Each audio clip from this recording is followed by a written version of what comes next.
to journalism.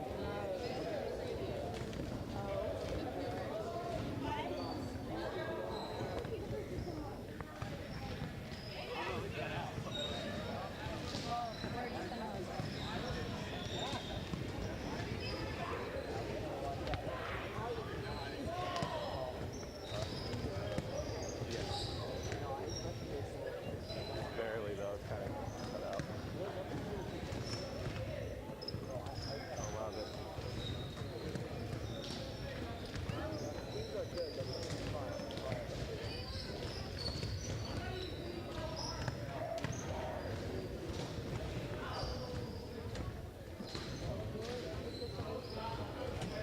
I don't know, who are we in? Yeah, who are we doing? ACP and Global Coaching.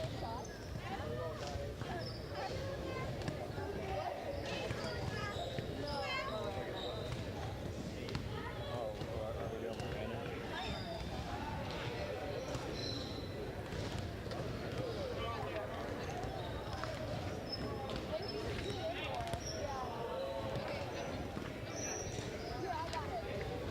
I don't see Miranda's roster.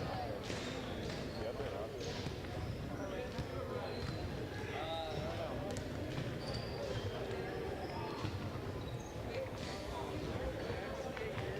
I don't have their roster.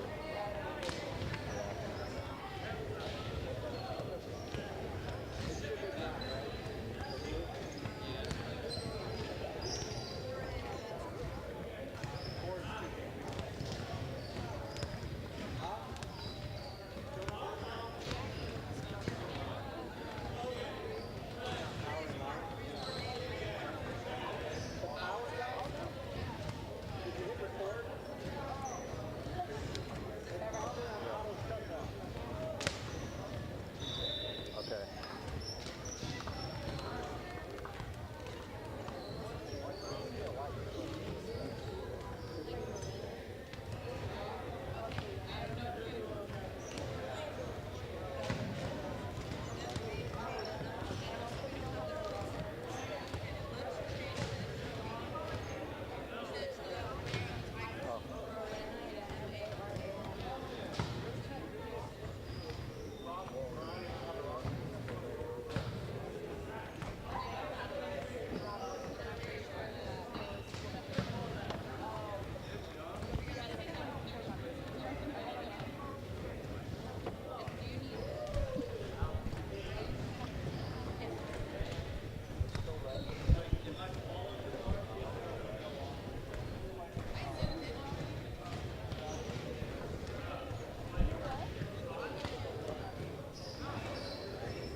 Yeah, they haven't even posted their varsity roster.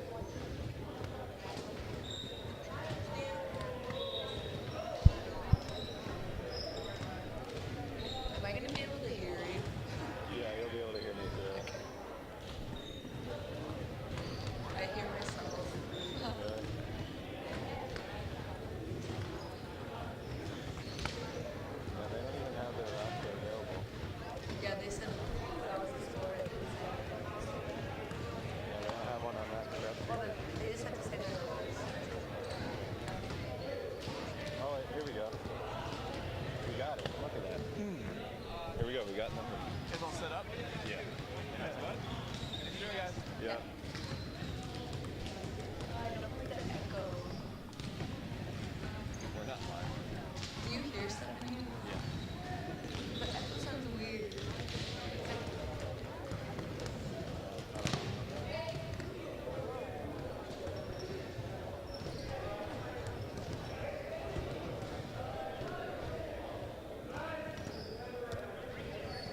Also, when you like have the cameras, do you have to look at it or like how do you? No, like I usually don't have a camera on me, so we can just watch the game. Oh, okay. I assume that cuts to us like every couple of seconds, not all the time. Like I assume most of the time it's gonna be Yeah, right now.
Reset it.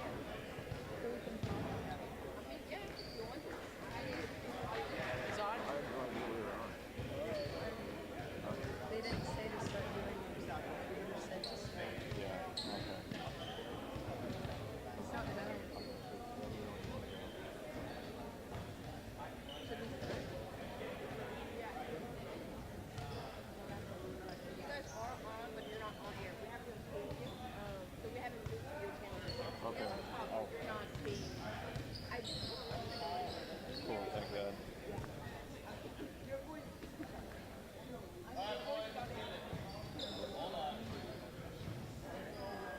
Let me know when you're ready to. So we're not on yet, though, right?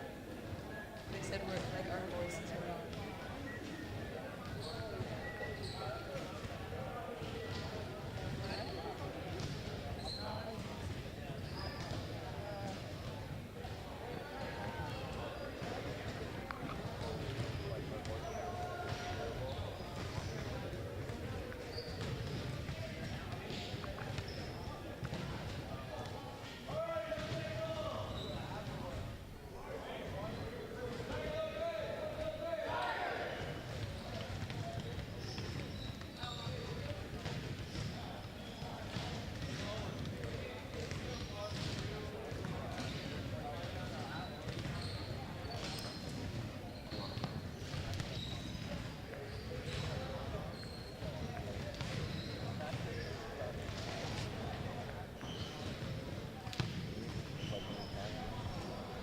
What?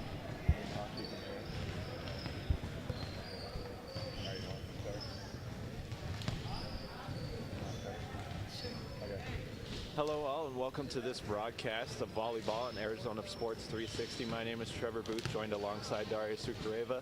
We are here at the 3rd annual ACP VB Invitational. The Knights are on the North Court and they will be playing Marana next. Daria, how are you doing this morning? I'm doing great. Great to have you on with me. And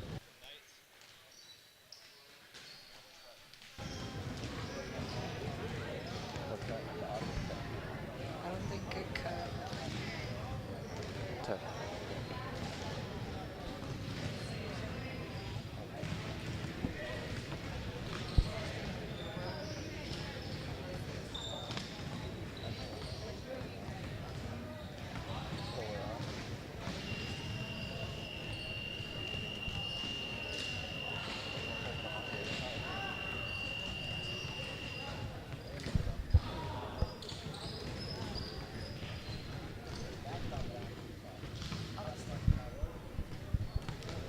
Here, Jackie. Can you tell us when to start? When it starts, yeah. Because like When this one goes to start, this one will start. Okay. Now I suggest you use the microwave fan so they don't hear you.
like a turkey and cheese one with Like a turkey tom? yeah, Anything you don't like or anything you do like? like lettuce, tomato, Tinsel. yeah, mayo. Okay. Thank you. Turn it off? I believe so. Hold on. Let me find out. It's still on. Okay.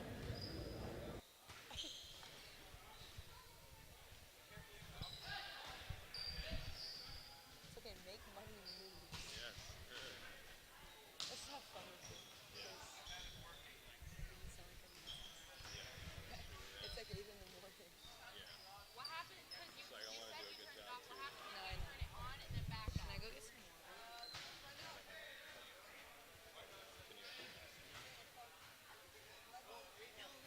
Nolan, can I get some water? Can I get some water? Or are we starting like really soon? I think you can grab some water really quick. Yeah.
I don't understand the point of like headphones while you're speaking. Because if you know, this one it just like messes you up.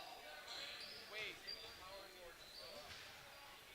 Oh no, like you can hear yourself. Yeah, so but there's like It doesn't lie. it's like slower on there than it is when you're talking, so it like messes you up. Yeah, like you get used to it. Yeah. You get used But to like it. why is that? Why do you need to listen? But it I just don't know. stay low. Like it's Like something. I understand to hear that the sound is Nick, on, it's but not. then It's not.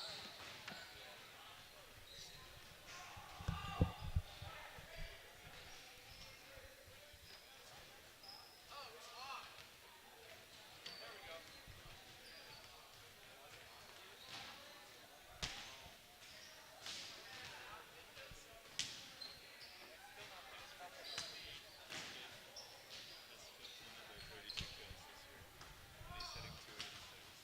15 of their 32.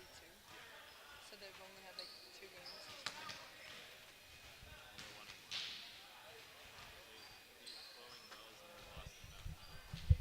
Yeah, they seem like a smaller, scrappier team. Not as many big hitters, but like lots of dribblers.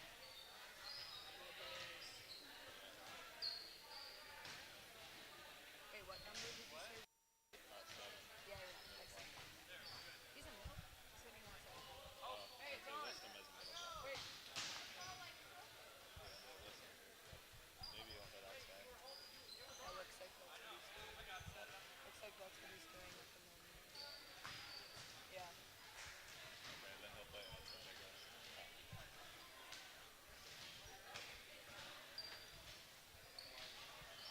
What team is that?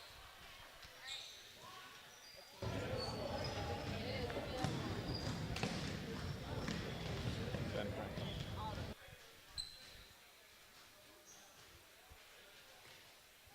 Wait, what? What are they trying to do? What are they trying to do?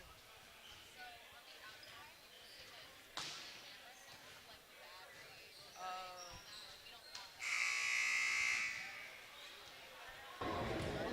Oh, there it is. It's good.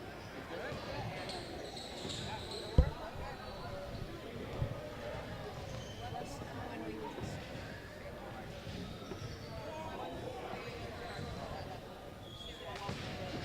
Because it's short-sighted, like it should be.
Brandon. KJ Street. Yeah, that's how you say it.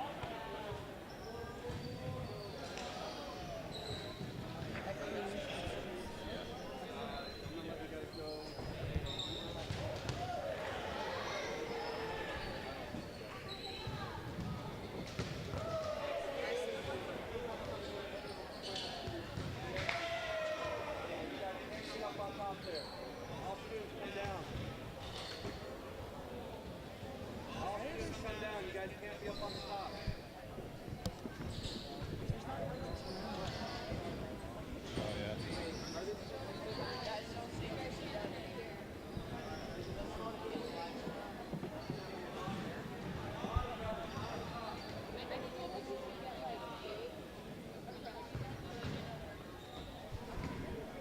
I mean, there is a camera looking at us.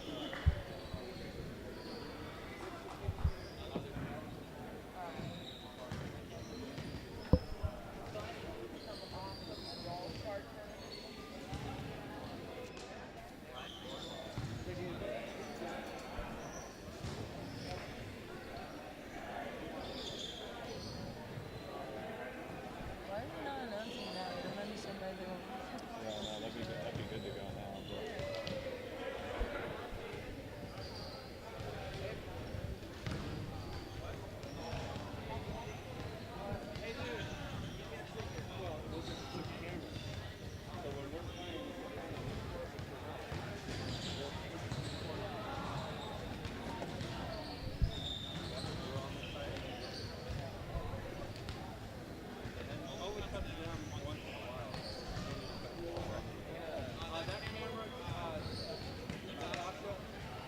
Is that what? It should be. Oh, no. Yeah.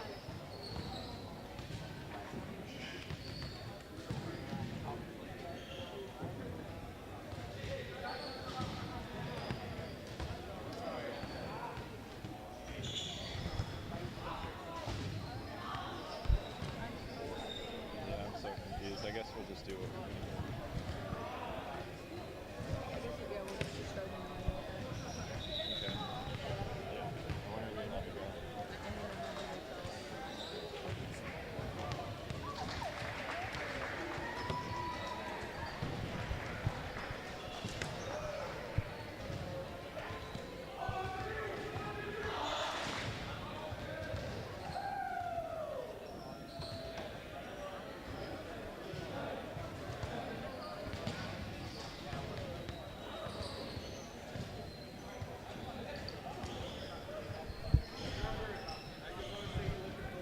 Thanks, dude.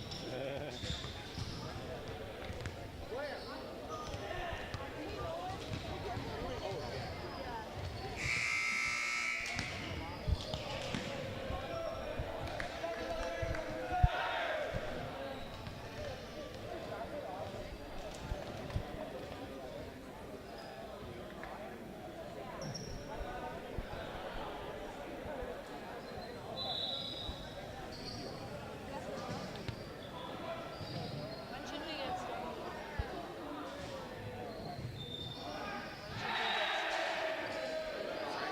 When should we get started?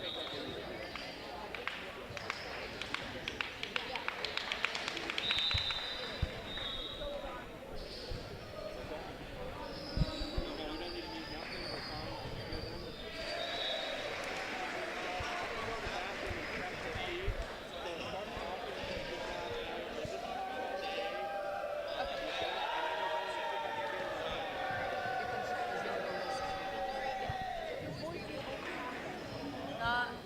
No, when we go later.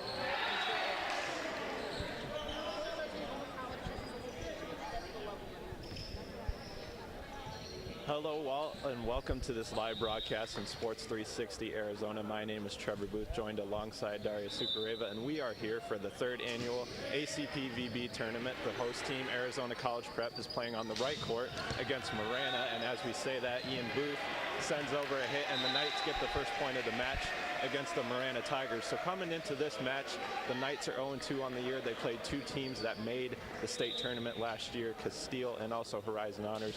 Marana is 1-1 on the season. And Daria, looking at Marana, they're very dependent on one player. They have Lucas Oldham, he's a senior.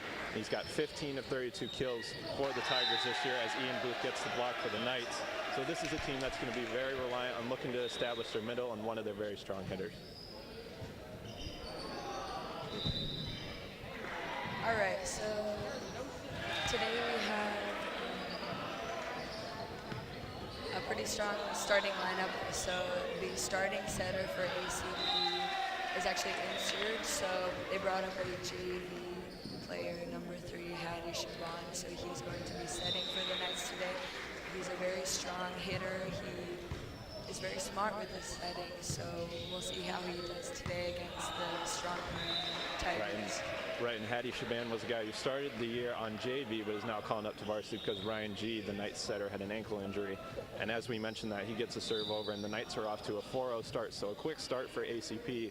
And you look at their sideline, and they're being coached right now by KJ Struz. And Coach Heather Orr has been the coach since the Knights were incepted in this volleyball program in 2015. But KJ came in, he's a former blocker at Chandler High School, so he has a lot of volleyball experience in the area within the CUSD. And so he's been a really positive influence for the Knights as they go out 5-0 to start this match. And also, KJ Struz is actually being brought up to coach by Heather Orr herself. So she has that experience with the winning mentality through her girls team and bringing up the boys team. So now she's kind of translating that program to KJ as they experience more and more success through their program. Right, and the Knights actually had a lock-in last week where they had an all-guys event and everyone stayed in the gym the whole night, and KJ was the leader of that, and I believe only 4 guys made it through the whole night without heading to sleep. And if I talked to KJ before the match, and he told me he was only up for the whole night minus 30 minutes, so that was a good part on him to stay up with those kids. Knights are off to a really good start still. They're up 7-0. As Marana sends over the net as Lafferty for them. Shaban's going to send a set to Hamblin, goes to the outside, and the Tigers are going to pick up their first point of the match. It looks like one of the Knights crossed over under the net. All right, and ACP actually got that point. So They did get that one, okay. Yeah. Oh, it is Marana. Okay, Yeah, so Marana gets their first point. It's now 7-1 in favor of the Knights. Yeah, so we got off to a very strong lead, nice and strong passing from our back row. And sending over the serve was Trent Lafferty of Marana. And the Tigers have it back, and they're going to send over a roll shot that lands in Basal Housen's hands. Goes over to Elias, and he sends it over. Tigers send it back, and look at Basel getting that dig up. Over to Ian Booth. Looked like he got the touch, and there was no touch. So it will go out of bounds. But Ian Booth is one of the Knights' leading kill men. He has 8 of 15 on the year heading into this match, and it looked like he did get that touch, and Ian will get the serve now. So Ian's been a guy who's come through the program. He actually used to be a basketball player, and now he's a guy that's taken on full-time volleyball. He plays outside, and he's really working on his athletic skill set. And coming into this game, he's wearing Kevin Durant shoes, and the reason why, he says they got a little bit of extra oomph on him with the traction, and then also kind of the spring they got. And Daria, you're a volleyball player, so you know how that can make an extra advantage. Yeah, any little extra things that you can do with your shoes or something, or tying your laces a sort of type of way, anything can make a difference. So. Right, and as we say that, and there's their strong hitter for Marana, that's Lance Oldham. Sends it over, but the Knights are able to get it back, and Tanner Hamblin gets the kill on the outside. So that's a weapon the Knights have this year that they haven't had in the past, is a lefty on the outside. And you look at some of the guys that have played through CUSD in the past, Johnny Bowles, who's out in California playing Division I volleyball right now. If you have a lefty on that left side, that creates a little bit of an awkward tension between the blockers right there. So having that advantage is someone that you can take advantage of if you can't go outside or middle. And Lucas McDougall sends it back over for the Knights. And there's Oldham again with the free ball over, and then up to Hadi Shaban. And a very strong middle out there, a very young man, number 14, actually a sophomore, but he's started to work into the starting lineup. being able to be the second front row middle. So And that's something the Knights have had to adjust, is a lot of guys that maybe necessarily aren't volleyball players, because a couple years ago they had 8 seniors in the program, and it started with a lot of guys that played basketball, played soccer, and sports that weren't necessarily volleyball. And this year you got a couple guys that are doing the same thing. Lucas McDougall's a primary basketball player. Basal Hassan is also a soccer player. He's been on a couple of Knights teams that have made some runs to the state tournament. So this is a team that's kind of learning to play volleyball at the same time. yeah, many of the players are multi-sport athletes, and that athleticism just helps them to kind of gel with everyone else and just have that team experience on other teams to be able to strongly work those different aspects. And as we say that, it's Tanner Hamblin to lefty getting an ace, and the Knights are up to an 11-4 start. So ACP continuing a strong start. Looked like he got another touch there, and the Knights will get it, and they're up 12-4. So a 7-0 start, and the Knights are still going strong here. Yep. And from the Miranda side, we noticed during warm-ups this team might be a little bit smaller, but they are a scrappier sort of team. So they might not have huge hitters and huge blockers, but they do pick up a lot of the stuff that the Knights put down with them. So, And when you're looking at a strong hitter in the middle like Lance Oldham is, that's a guy that if you're ACP you can kind of key in on if you know that before the match. And that's something that Miranda has to figure out as Trent Lafferty hits into the net. If you don't have a lot of guys that can attack, that's something you're going to have to distribute if you're going to want to come back in this game, as ACP now leads 13-5. yep, so ACP continues those smart hits and swings to the deep corners. Those are open from the Miranda side. And number 1 goes to serve. That's John Canner. He's a sophomore, and he's first-year player on the Knights varsity team this year. As the Knights are able to send it over on that ball, Miranda's going to set up their offense, and there's Lafferty sending it over, but it goes out again, and the Knights are now at 14-5 in this first set. And John Canner goes back to serve one more time. It's a very strong Sends it short. serve. Then now there's on the outside, there's Oldham. There's Jad Alshite getting it back, and then Hattie Shaban sends it back to the deep corner on a free ball. Miranda gets it back, they send a tip over. Recovered by Hamblin out to Ian Booth on the outside. Hits it off the net, it bounces down, and the Knights pick up another point, so they're up to a 10-point advantage in this match, 15-5. And Miranda seems to not be swinging as much, mostly placing those tips in different spots, but ACP is picking those up well. And that's something you get to see, that activity. That's impressive early, because 8:23 in the morning, I know it's a school day, but you're usually not playing volleyball this early in the morning. As Hattie Shaban sends it right back to the left side, and the Knights are still off to their strong start here. So that's the setter right there, Hattie Shaban, but he's actually usually an outside hitter. Yep. So there's an advantage for him getting the opportunity to hit in the front row like that. Yeah, he's actually played all the positions. I've seen him play middle, outside. He also plays some sand volleyball, so very versatile player. So that's the reason that he can set so well and make those decisions for the team to vary the sets. And versatility is something the Knights are going to need. They don't have their starting setter from the last 2 seasons. Kevin Liu is not on the team this year, so that's a big loss for ACP. That was a guy who controlled a lot of the tempo for them, who was able to do a lot of things. He played libero at times. He was a club libero player, so having a guy that can come in, Hattie Shaban, and step right in and be welcome to open that position is huge for a team that is always going to have change. There's Ian Booth sending a roll shot over, right over the top of the block, and it lands down around the 10-foot line. And it's now 18-6 in favor of the Knights. Very smart placement from all the hitters. Ian Booth chooses not to swing on that ball, so that was very smart, as he saw they were standing deep on him since he had been swinging previously. So. Good start for the Knights. Looks like we're getting a substitution here. Basal Hassan's going to check back in for Jad Alshite, and Basal's going to come in and serve as the Knights hold an 18-6 lead. Again, they've started this set up 7-0, and they haven't looked back yet. Basal's going to serve around the 10-foot line. Miranda gets it, and the hit is going to go out tight, and it's blocked down by Hattie Shaban. 19-6, and you can tell Miranda's getting a little frustrated about this set. And actually, fun fact, Basel actually had gotten back from a concussion from the soccer season, so he is now playing as the libero or DS, I guess. So he's finally back. Before, Jonah Mello was in his spot, and now Basel has taken his spot back. from last season as he was there before. Jonah Mello, another guy, he played in the Knights scrimmage when they scrimmaged against Seton Catholic and also Horizon Honors last week before the season. He struggled a little bit at first, but then he was able to get in and dig the ball very well, get himself in position. So he's a guy that started last year too. This is only his second year playing volleyball. Hasn't gotten in this match yet, but if he does come in, that's something he's going to look to do, is to get in the back row and try to get up a lot of balls that are coming his direction. Scores right now 19-7 for the Knights. Hattie Shaban sets it toward the middle. The Knights get it over, and Miranda's going to set up. They're going to send it over to the opposite side, and Bossel is able to pick it up, send it back over, and it's not picked up by the Tigers, and the Knights pick up the point. All right, and so this season there's a much stronger back row, I've noticed, with Bossel, John Canner, and Jonah, all very varied passers, and they have the ability to be very scrappy in the back row. So that's a very good thing for ACP this year, as they kind of struggled with that last year.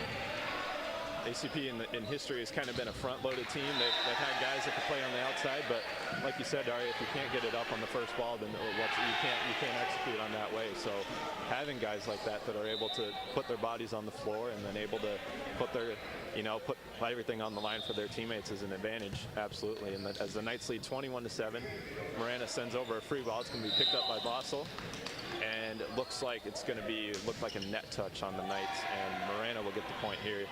They are down 21-8. Yeah, a bit too high for the middle Elias, and looks like a serve's going to go out, and that's back toward the Knights. So Miranda, that was Dylan Dana who set that one out. Now Ian Booth's going to get the serve. The Knights are 3 points away from winning this set in the first set of the ACP VB Invitational. Again, this is the 3rd annual invitational for Arizona College Prep. This is something new that they've looked to do, as that ball is going to go in, and that's a kill from Miranda and number 22, Logan Schaefer, who plays outside and also setter for this team, a junior. Going back to serve is Jacob Gilbert, who's a freshman for the Tigers, and he plays middle blocker on the season. Gilbert has played 2 sets. He's had a couple attempts, hasn't yet gotten a kill, but there it is right there. His first kill of the season, as the Tigers get the ball back, but the Knights are able to pick it up right away and side out. That's Elias getting the point. Elias Hernandez, a senior for the Knights, and the Knights, again, are 2 points away, and Miranda hasn't yet hit 10 double digits in the set. Yeah, a very strong play by the Knights. They were able to push through that block and just exploit that. Elias Hernandez sends the set over, controlled by Miranda. It's going to go to the outside, but it's going to sail out of bounds. And again, that's the strong hitter for the Tigers. So set point right here for the Knights against Miranda. This is it right here. Elias Hernandez, the senior, has the opportunity to get it for the Knights to control their first set in this invitational tournament. Miranda gets it toward the middle. It's going to be Oldham who sends it over. Out to Lucas McDougall's blocked. And it looked like, no, that one went into the net, so that's 4 hits by the Knights. So very important right now for the Knights to just finish this set off and side out on the first play if they can. The Knights have the opportunity to do it. They're going to have to side out to win. As coming in for the Tigers to serve is Brad Hayes, who plays opposite and outside hitter for them, another freshman for the Tigers. So a lot of guys, they have a lot of seniors, but also freshmen that are looking to make an impact on this team. McDougall tries to send over a tip, but it's blocked straight down by Lance Oldham.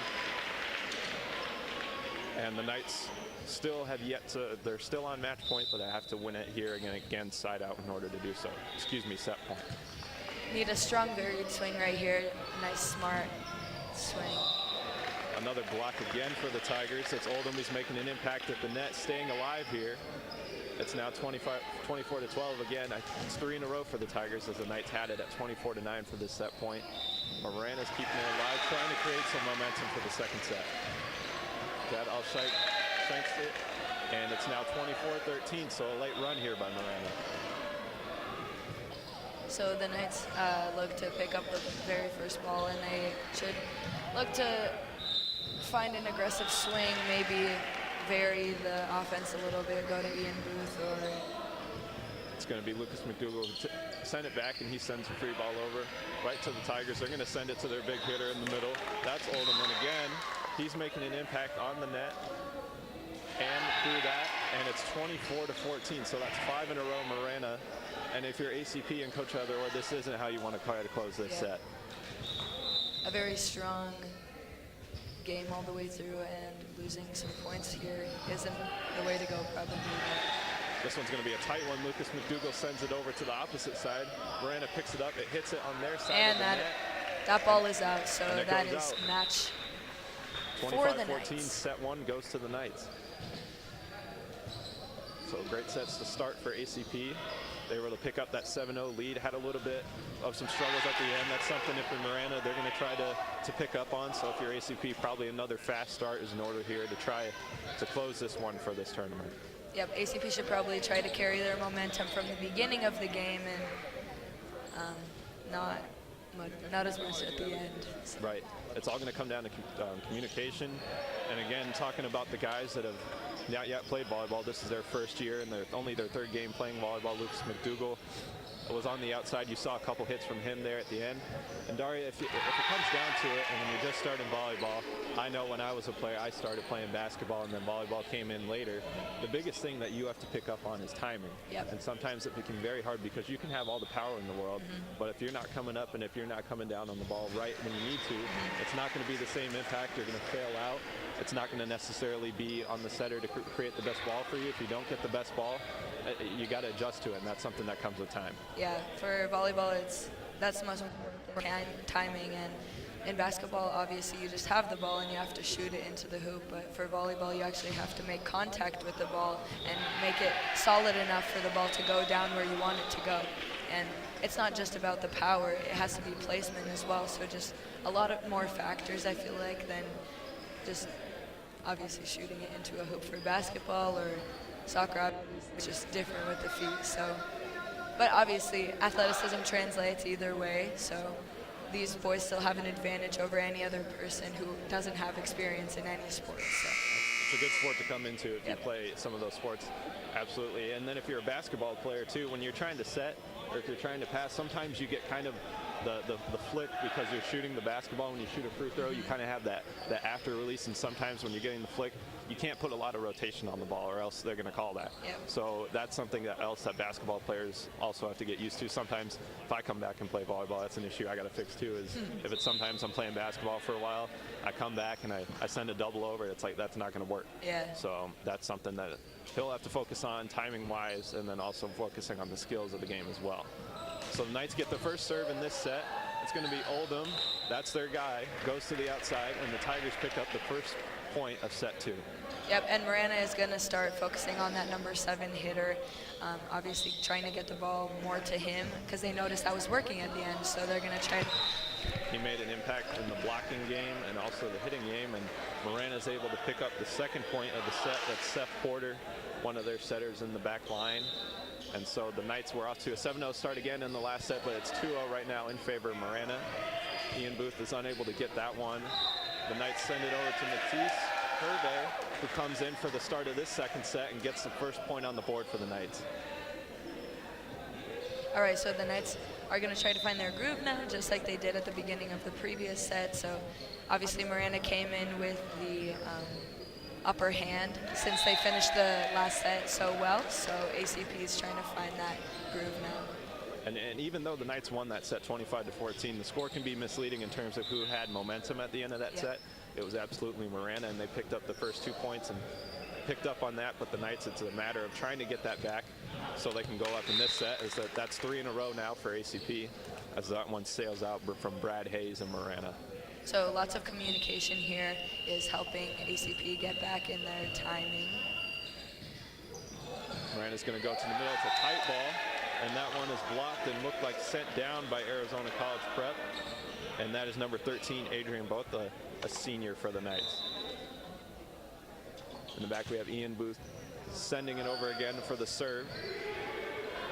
Morena sends over a free ball. It's going to go right to Basal Hassan. Shaban's going to set it over to the outside to Botha. Morena's able to pick it up. They're going to go middle and tip it back over. Setters out here for the Knights and back over to Botha, who sends over a free ball. A little bit of the biggest point of the match right here.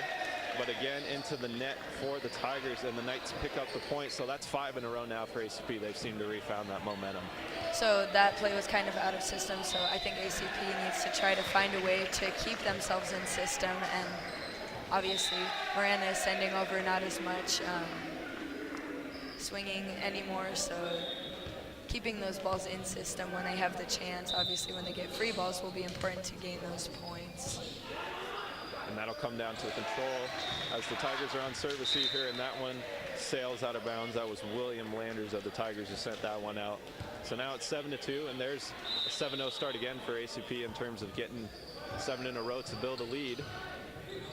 Carrying the momentum. That one went into the net.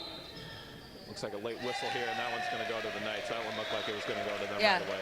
Looks like the ball went into the antenna, So Ian Booth, the strong server here, coming back. He started serving on the right side, came over to the left there for that one. Looks like he's trying to pinpoint a spot in the Tigers' back line, but the Tigers are able to get that one over the net just outside the arms of Hattie Shaban, the blocker on the right side. Yep, tough tip right behind the block. Gets Miranda the point. It's going to go back over and off the hands of both, and that one's going to be another one for the Tigers, and they're crawling back in. They got 2 in a row now. It's 8-4, so the set's not over yet. The Knights had another good start, but again, Miranda proved at the end of the last set that they were able to put together a little run. Matisse Holde gets a look on the opposite end, and he gets a kill in the game. So he's come in the second set, and he's already got 2 kills, providing an impact. Matisse Hervé, his brother Tyus Hervé, used to play middle blocker for Arizona College Prep, and now Matisse is kind of continuing that bloodline for ACP. Miranda gets it, and they're going to send it on the outside. That was a hit by Logan Schaefer. The Knights pick it up. Matisse sends over a free ball, picks it right back up, and that one just dropped down right in front of the Knights. So that was Zach Lund who wasn't able to pick that one up for ACP. All right, looks like there's a substitution. 7, Jad El-Sheikh for Elias Hernandez, number 17. Jad came in the last set, had a couple nice digs in the back row. As Shaban sends it outside to Adrian. Tigers pick it up. They're going to send it toward the middle. A bit of miscommunication from Miranda here too. So going over, and the Knights pick it up. And again, there's the energy that Matisse Hervé's brought. And he's a guy that's kind of picked up the communication, also provided some energy as well. So there's his impact, and he's going to come back and serve as ACP leads 10-5. very scrappy play going on right now from Miranda and ACP, kind of fighting with those free balls and oversets, kind of. That one's going to go in the middle. A little bit of a mistiming by the Knights. Sent back over, and Hattie Shaban's going to send it to the outside to Adrian Botha, but it goes straight in the net. So, Daria, you mentioned a little bit of the scrappy play, and in tournaments like this, control is going to be a huge thing. And in that regard, how do you find the way to come back and kind of get things under control when the set and the tempo is maybe a little bit scrappier than you'd think? So it all matters from the very first pass. So every single person should be seeking to better the ball. Obviously, whichever touch you have, you want to try to make it better than it was before. So just keeping that calm and keeping those passes and sets in system will get you that point. And if any of these teams or both of these teams are going to really want to crown champion at the end of the day in this tournament, it's going to come down to little points because you're going to be tired. You're going to be, you're playing a lot of games today, and every team's going to have that kind of mental exhaustion, maybe that physical exhaustion, waking up a little bit earlier to get here. So control is absolutely key, and finding that little bit of sync of control can sink the other team maybe more necessarily than a regular match, just because there are so many today. Yep. And Miranda has actually cut down the lead to 2 points now. Now actually 1 point, so it is a 10-9 lead for the Knights, but then Miranda has the serve, so ACP should seek to side out at the moment. That's something they're going to need to do. Miranda's on a 7-3 run here as we've been speaking. Knights are only up by 1 point in this set. Ian Booth sends it to Hattie Shaban, who then sends it to Zach Lund, who sends it over. On the outside, Ian Booth tried to go for a dive and pick that one back up at the 10-foot line, but now it's a 10-10 match here in the second set. All right, so Miranda has tied up the score, so ACP should try to keep the ball in system at the moment. And It's going to send it back over. It was Zach Lund in the middle again. Morano's going to the outside. Ian Booth's able to pick it up. Back to Lund. Tries to send it over to the right side where the Tigers are not. And that was a good spot there by the middle. And ACP gets it back. They have an 11-10 lead. so now John Kanner is actually up to serve. The DS that comes in for Adrian Both at number 13. So the Knights are cycling out their front row hitters. We've seen Elias Hernandez come out in the back row once Jad El-Sheikh is able to come in, and then Adrian Botha comes out. John Kanner's in for him. He picks up the point on this last serve and gets it again as the Knights lead 12-10 in the second set. Again, ACP won 25-14 in the first set, but they were up 24-9, and the Tigers were able to pick up 5 points before ACP was able to close that first set. So Moreno looks to tie up the score right now with an 11-12 deficit for Morena. Tigers send it over. Hadi Shaban going to send it to the outside. Ian Booth tips it. Tigers pick it up. Outside again. Looks like that one's going to be a double, so the Knights pick it up back 13-11 the advantage here. All right, and we have a substitution. Boslo's coming in and Elias is coming in. Those middles are trading off. So we got a big middle, number 17 in the front row now, and Boslo as the DS in the back. Going over Morana into the net again. So it's 14-11, and Dario Elias is a middle blocker on this team, and that was an area of addressal that the Knights needed to put together before the season began. And watching a lot of volleyball nowadays, you see guys hit on the outside, you see people hit on the opposite, guys and girls in that fact. And it seems like a lost art, or one that at least isn't as prominent in high school volleyball, is the middle attack. Yep. What can the middle attack bring for either team in terms of, you know, how can that create an advantage for a team that might not do it on the opposite end as much? So a middle attack actually has a much faster attack than the outside, so it gives the blockers much less time. Obviously, if you vary that middle attack with like a 3, a slide, or anything like a 1, it's a much faster attack that gets the job done basically and kind of catches the team off guard if the blockers aren't sure where to go. So. And that's something the Knights tried to execute. They've always tried to execute it in their program, where it had been Hunter Hamblin, Kaya Survey, and then Elias Hernandez too is the next kind of generation of that, and they're looking to develop that too. And Zach Lund. ACP went on a 4-0 stretch there, but the Tigers just picked up the point to side out there. And in the back again is going to be their strong hitter, Lance Oldham, with ACP leading 17-12 in the second set. And actually going back to that middle hit, so it's actually very hard for the setter in the middle to connect well on those hits. And so when they do gain that connection and do gain that 1 and slide attack with each other, that's very important for a team to have that connection with their middles.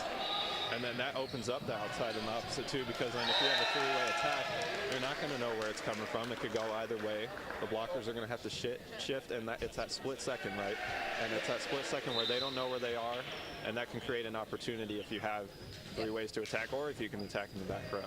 So Hadi Shaban is back to serve with a 7-point lead for the Knights, 19-12. A scrappy play for the Knights right here. Ross was able to pick it up. Hadi Shaban to the middle to Elias And Hernandez.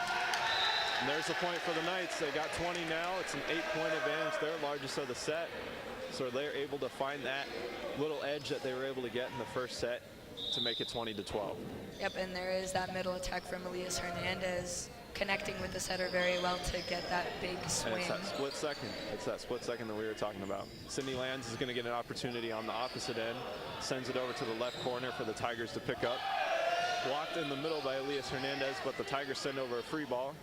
And then Hadi is going to send it over to the opposite. Strong hit by Ian Booth through the block. But the Tigers picked it up, but did send it out. Again, Lance Oldham. So a 9-point lead now for ACP.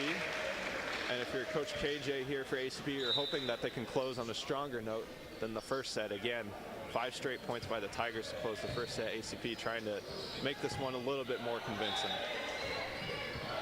Knights get it. Sydney Lyons picks it up on the opposite end. Hadi Shaban tips it over to Ian Booth, who sends over a free ball. Elias Hernandez gets a touch on that ball. Boslo sends it over to the left side to Ian. And waiting for the call here to see on this one, and that one was out. And looks like there could have been a touch on that, but the ref does not call that touch. Yeah, that was a close one right there. A little bit, couldn't see it exactly from our angle, but it was out, and the Knights will have to side out here, leading 21-13 in the second set. They did win the first again, 25-14. As that one goes into the net, the Knights are going to get to serve again. Ian Booth, the outside hitter. So Ian Booth looks like he's going to go to the middle here. So he served on the right side, the left, and the middle. So it looks like he's trying to create a little bit of a mental edge in terms of who he's setting to. Hadi Shaban is the setter, and he's out for the Knights as they go for an outside hit. Tigers pick it up. Blocked down by Elias Hernandez, sent back over the net. And the point is won by the Knights, and they're back up to a 10-point advantage at 23-13. And the Knights look to finish off the game with 2 points left in the match.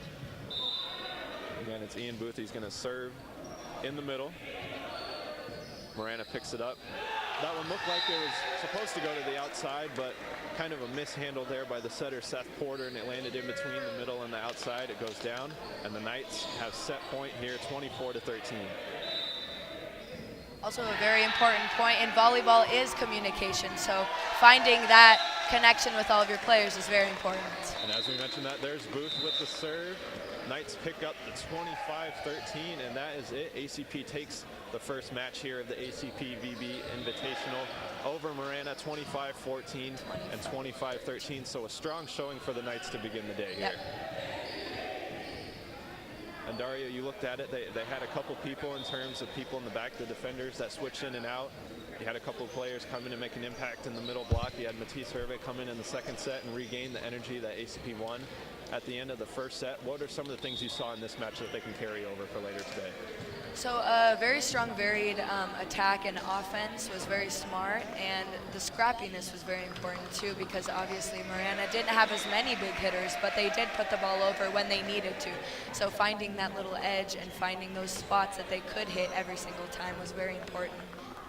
And to stand out in games like today, that'll be the way to do it, is to set up that middle attack. Looks like ACP is going to come off to the left court here, and we'll transition to the next set of the matches. On the left, we have St. Mary's and Ben Franklin playing right now. Can't see the score on that one, but those are two other teams that are here. Also, Trevor Brown and Gilbert Christian are here to complete the ACP VB Invitational. A lot of teams from a lot of places here today. You got a Gilbert school, you got a Marana school, which is right near Tucson. Ben Franklin's in Gilbert, so that's another one to take care of too. Yep, some very scrappy teams going into today's tournament.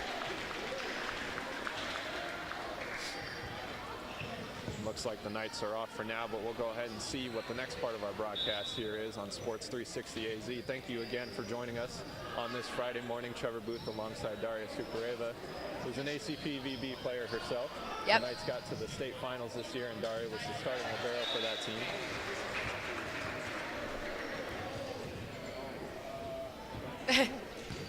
So the ACP VB tradition lives on. Yep.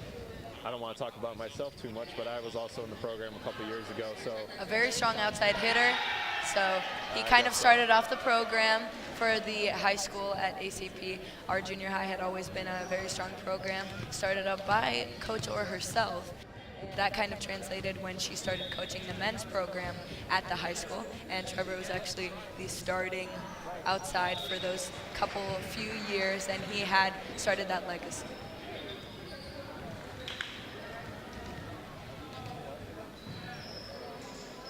And if there are a couple prospective volleyball players out there, I would recommend and always say it's not too late. Yep. I started in junior high, had a blast with it, was able to play in high school.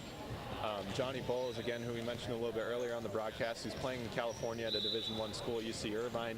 He started in high school. So Yep. It's never too late to play. If you have skills, it's a sport you can step in if you show a lot of dedication. Very fun sport to play, and you have an opportunity. And then if you prove yourself like Johnny did, like I hope I did myself a little bit coming over from Yep. playing basketball. So it's always a fun sport to play, and it's an opportunity to grow as a person. I can say firsthand that team building, there's no sport like volleyball. It's one that brings a lot of people together. Coach Heather Orr has done a great job of that here at ACP-VB. Yep. Actually wrote a story on that. For you, those of you that are listening, I was a writer for Arizona Preps, and at Arizona State University, we partnered with the AIA to write an enterprise story at the end of the year, and I wrote one on Coach Heather Orr, and being in that program, that was a story I was very proud to write. So if you want to learn a little bit more about Arizona College Prep Volleyball, go ahead and search that one up. You can learn a bit about the fun that's gone into it for her and her background, because she has a rich background herself playing at the University of Arizona. She played under Rosie Wegrich at first, but then Dave Rubio, who's now a legendary coach for the Wildcats, picked up his 500th win at Arizona this year. So, and actually every single year for the girls volleyball team, we do a camp with Dave Rubio himself at the U of A, and very, very smart volleyball man. He has taught us lots of things, and so glad to have the opportunity to have even met him and experienced that, just like Coach Orr had actually played for him, so that's super cool. And I talked to Dave on the phone for that story, and the thing that I didn't know, and I've known Coach Orr for many years, is Arizona, when she was there her senior year, they were transitioning to their next setter, Laura Barch, when Coach Heather Orr, and she was a captain that year, but she didn't play that year. Dave started to make that transition with Laura Barch, and Coach Heather Orr, who actually left Arizona as the all-time career leader in assists in the match. She was a very good player at Arizona. He made that transition, and when I talked to him, he said, if I could go back, I'd change things, because Coach Orr was a great player.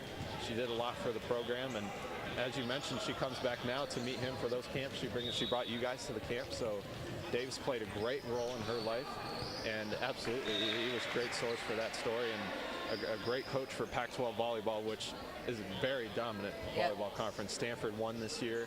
Catherine Plummer is phenomenal. 6'6" outside hitter who might be taller than everyone in the gym today. You can probably guarantee that. So great opportunity there to learn from Arizona. Yeah, Coach.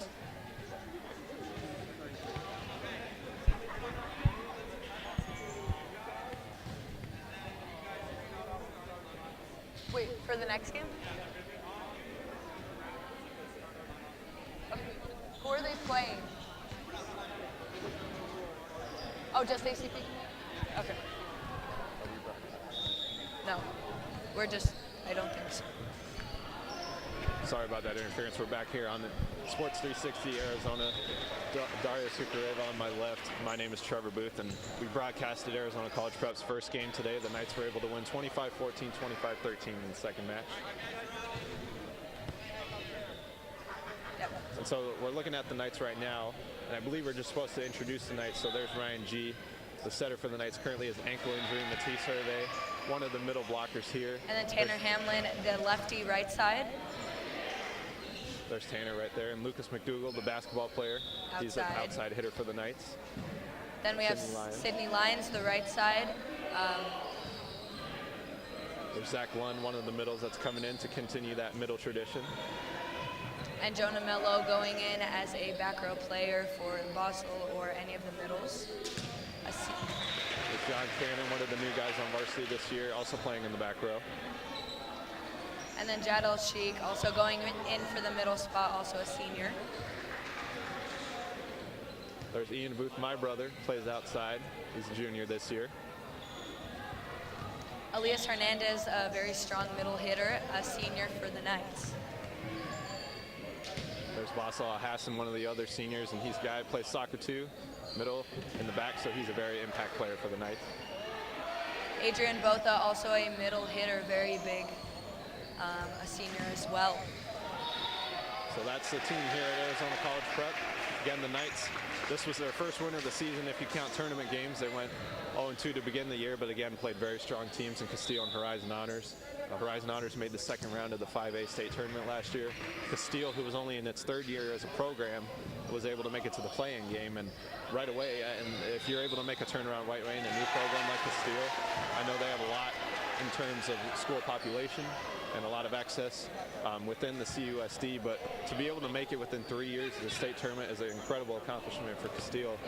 And again, the Knights were able to play them earlier in the week, and they're starting to become a really strong volleyball program. And looks like this other court has finished up, so the Knights are looking to go on again against their next opponent, who should be Benjamin Franklin, I'm pretty sure. Should be Benjamin Franklin. All right, so we'll be able to get everyone that's listening here on this broadcast a little information about Benjamin Franklin coming up the Chargers. They've played ACP, I believe, every year since the Knights have started their volleyball program. I know we played them a couple of times. They played the Knights last year. So if it is Benjamin Franklin, this is kind of a rivalry that goes a little deep. Is Trevor Brown, is that the second game? Yes. Trevor Brown, as we're looking at the schedule? Okay. Actually, Trevor Brown is the second game, so Okay. we will see ACP face the Trevor Browns. And we were talking a little bit about Brent Franklin. That's going to be the game for the Knights at 10:15 on court 2. So we'll get to see the Knights here going against Trevor Brown, who we'll go ahead and give you guys a little bit of background information on. Daria, for the Knights, before we get going and talking about their opposition in this one, I know we talked a little bit in the last match, but some of the things that they maybe have to improve on for the second game in order to keep up their consistency. So ACP usually has had a very strong offense, and so obviously waking up early this morning, we haven't been getting going with that attack as much. So I feel like the more we get into the day, the more we should be able to vary our attack and make it a bit stronger if we can, to try to put that ball down as much as possible when we have the opportunity. That'll be a big thing, absolutely, and setting up the offense for sure. And then another thing I noticed, that maybe communication, when Matisse Servet came in the second set, he was able to pick up a lot of the energy. Yep. That's something that needs to remain constant, especially throughout the day, because it's going to get tiring. And Yeah. that's the little things like that that's going to help you win out in the end. So little things like that, just making sure you're always on top of things and providing energy. Yeah, obviously like all that. the teams here are looking for that win in the tournament, so just little communication and energy from every single person. As long as everyone contributes everything they can to this day, they will have that possibility of winning. So we got a little bit of information here now on Trevor Brown, which is the next opponent for Arizona College Prep. They're based out of Phoenix, Arizona, and their coach is Michael Lopez. They played two already. We know one score was a 3-0 win over Central on February 26th. Earlier this week, they played Carl Hayden Community last night, and that score is not in yet. So they played 2 matches just like Arizona College Prep before today's tournament. So this will be their first matchup here in terms of the tournament. So that's another team ACP will have to look to knock off. And we know Marana had a win coming in. So this is the prospect that will be out of Trevor Brown. And ACP looks to move further down in their pool as they look for another win on court 2 against Trevor Brown High School. And that'll be a key thing. Looks like the Knights are occupying both sides in that. I know Trevor Brown was not here earlier today when we entered the gym. I don't see them on the court right now, so that'll be something to keep an eye on. On our right side, we've got North High School warming up against Gilbert Christian. Again, 2 more schools that are here, so a lot of variance around the valley with teams that are traveling here today. So that's going to be going on our right court, which is where ACP played in their first match. And again, the Knights are just warming up on the left side here. So we'll go ahead and check in on that as time flies by. ACP is just going through their individual warm-ups right now, and they've got about 5 minutes left on that before things go in. So I know we were talking a little bit about Coach Otheror before we kind of transitioned to the next broadcast. She has done a great job, and she took you guys to the state tournament, state tournament final this year. And the boys, she's looking to, we talked a little bit about how she's kind of putting KJ in charge and maybe creating that connection with the guys. Just how different is it? And I know you've been around both sides of it. Coaching girls and coaching guys, what kind of things do you have to look out for in those regards? Absolutely, for the guys, it's much more less important about, the guys kind of create a connection by themselves, and for girls, it's very important to constantly reinforce that, because girls don't connect as much over actually the sport of volleyball. Like, it has to be personal connections and kind of maintaining that through constant communication during the game and not getting frustrated at each other. For boys, it's much more kind of a fun thing that they do for volleyball, obviously, I feel like. And it's sometimes, and when I've had conversations with Coach Orts, you can't be as hard on the guys because Yeah. they haven't learned as much. Volleyball hasn't been their sport as much. So to get them into it, you kind of have to keep them into it in that regard, in terms of being positive and continuing that kind of mentality. Yeah, and keeping it almost more fun per se, but obviously volleyball for girls is much more of a widespread thing. So for boys, it kind of has to be established through that connection that the coaches make with every single player. And obviously, since most of the team isn't even only volleyball players, they have to seek to maintain that and constantly have that communication and aggression built up. So we're going to go ahead and looks like Trevor Brown's not yet on the left side either. So we didn't see them come in, and we haven't seen them yet today. Their status of that, and I haven't, again, this isn't confirmed. We haven't seen or confirmed this on either of our ends, but it doesn't appear Trevor Brown is here. And we're going ahead and just kind of see how that is, because that is the next scheduled game here to start at 9:15. And again, later in the day, ACP would have 2 more pool plays against Ben Franklin, and then also North High School, which again is warming up on the right side here next to us. So a couple more pool games. Not sure what exactly will happen if the Knights aren't able to get this pool game. Not sure if it'll go down as a win in that regard, or how they transition it that way. So kind of keeping an eye on these teams here. And the Knights will actually be off for the next set of games. So after Trevor Brown, they will need to try to maintain that energy and staying warm for their next match in a couple of games. So. And that long layoff can play dividends because, again, waking up earlier or colder, you're not around the energy that you were maybe were when you started the day. You go outside and you eat a little bit, and some guys, sometimes you eat too much. Yeah. And that can affect your game and throw you off. I know. I'll tell a little funny story here. We had a couple guys before our match, and we were playing Higley, who was one of the best teams in the state at the time. And so we had a couple friends who went over to I think it was Circle K across the street, and we got a gallon of horchata milk, and we all drank it before the game.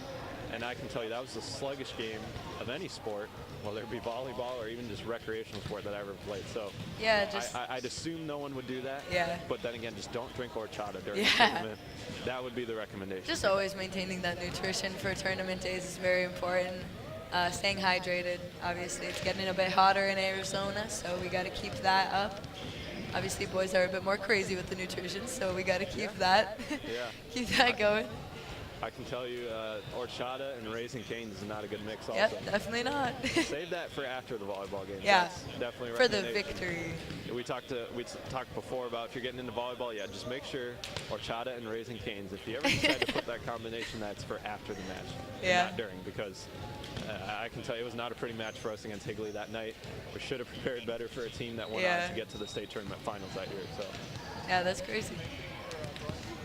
So we're waiting to see here. ACP is still kind of on their own, and looks like Gilbert Christian is kind of going on to get a little bit of a warm-up before their next match as well. So I believe this one's St. Mary's actually. St. on Mary's? the left side. Yeah, and then Gilbert Christian's over here on the right side. It's North, I believe. Yeah. So St. Mary's, another team that ACP has played a couple years in their history. I played them in my junior year and my senior year, coming down, and then they started coming to the ACP VB tournament since the beginning. They were there my first year, and also the last 2 years as well after I graduated. So.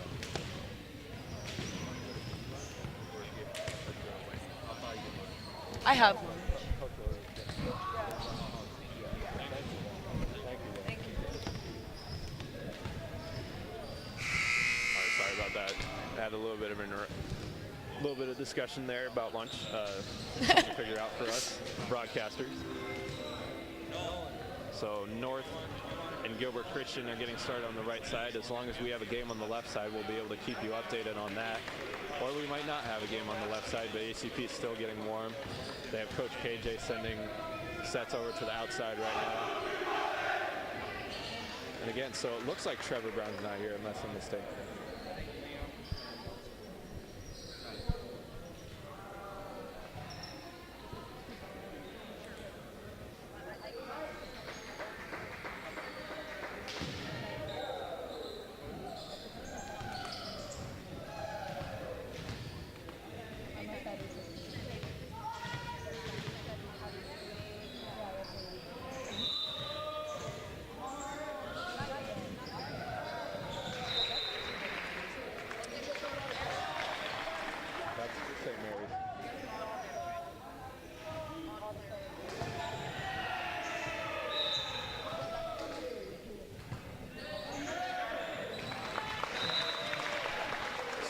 currently we're trying to figure out whether or not the night are they playing St. Mary's? Is that they're not playing St. Mary's? Okay, because Trevor Brown was on the schedule for ACP here at this 9:15 start. The Knights are still warming up, so it appears. And again, we don't know this for sure, but St. Mary's is on the opposite side, so that might be Arizona College Prep's next opponent if things are kind of moved around here. But again, we're still trying to figure that out as ACP's taking warm-ups. Hattie Shaban's in taking live balls warm-ups after Coach KJ was setting things in the beginning.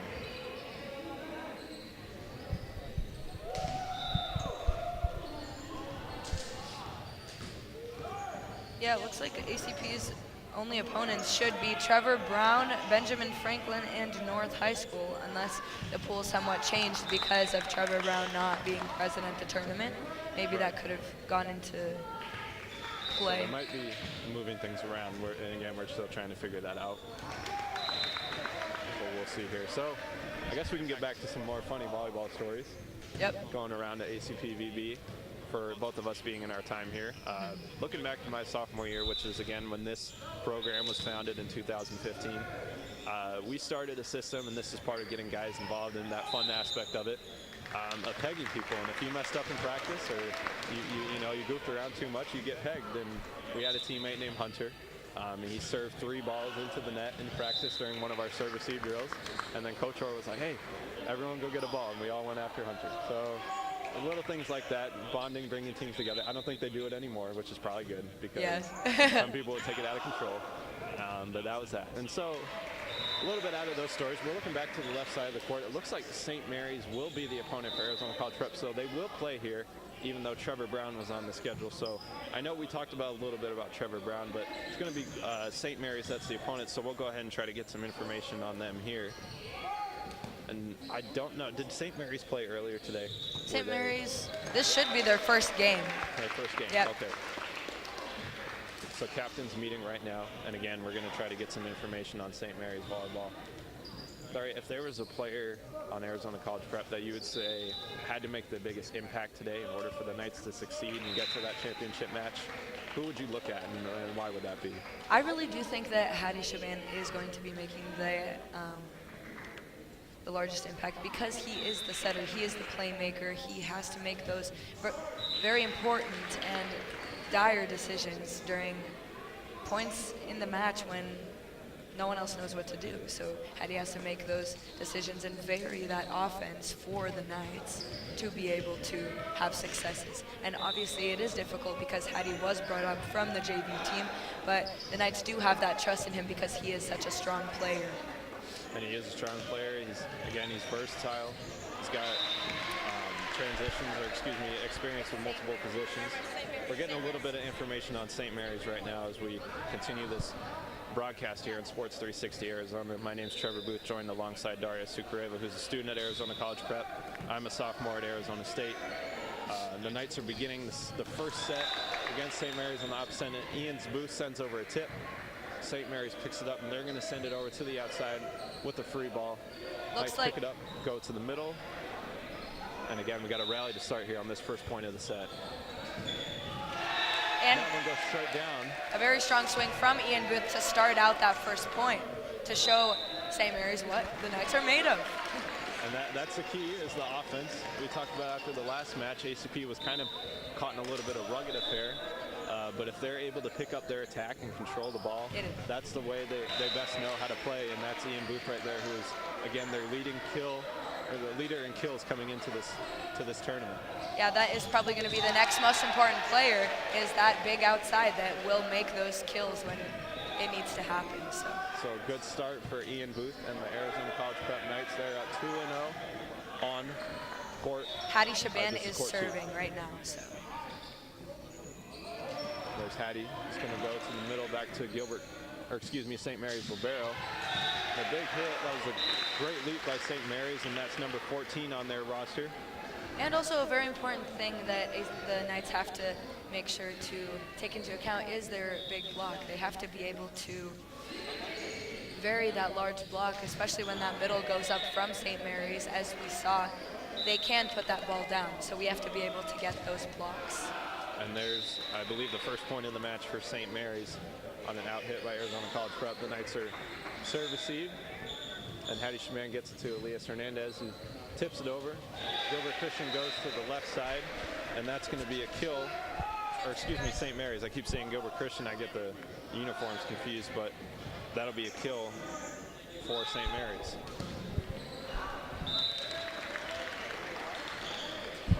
Knights get a swing on the opposite side. I believe that's Tanner Hamblin.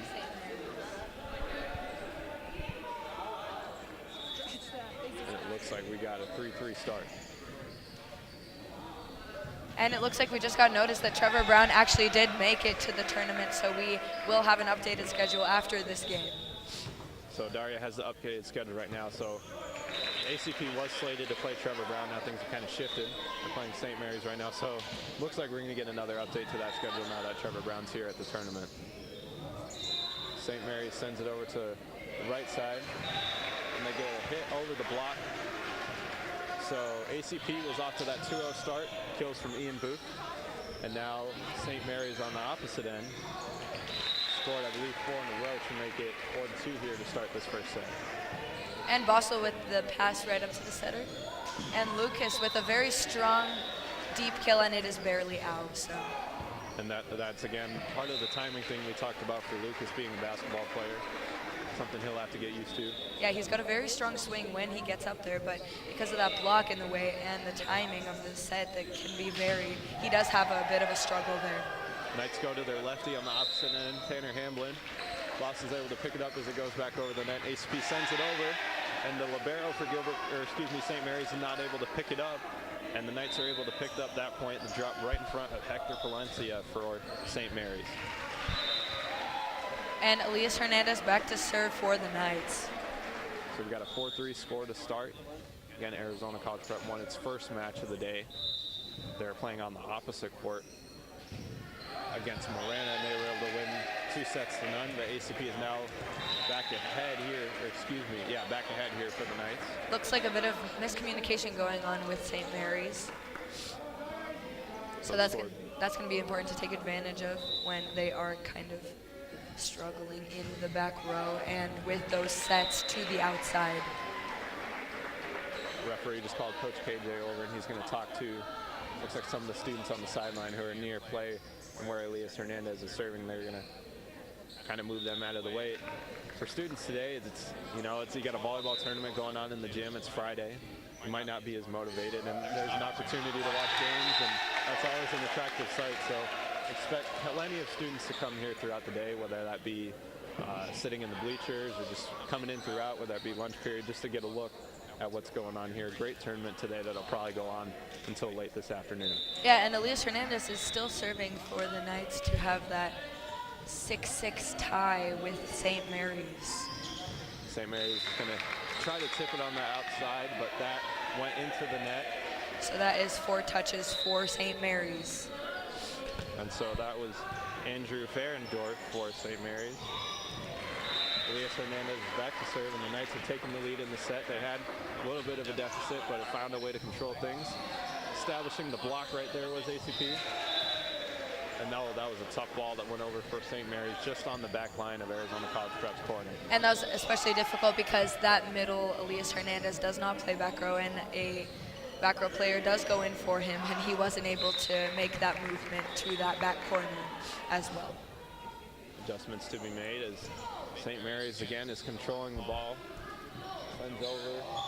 And then Lucas McDougall tried to get an opportunity on the outside from Hattie Shaban, but looked like went into the net there. So again, going back to St. Mary's, who's ahead 8-7 in this match on court 2 on the left side here.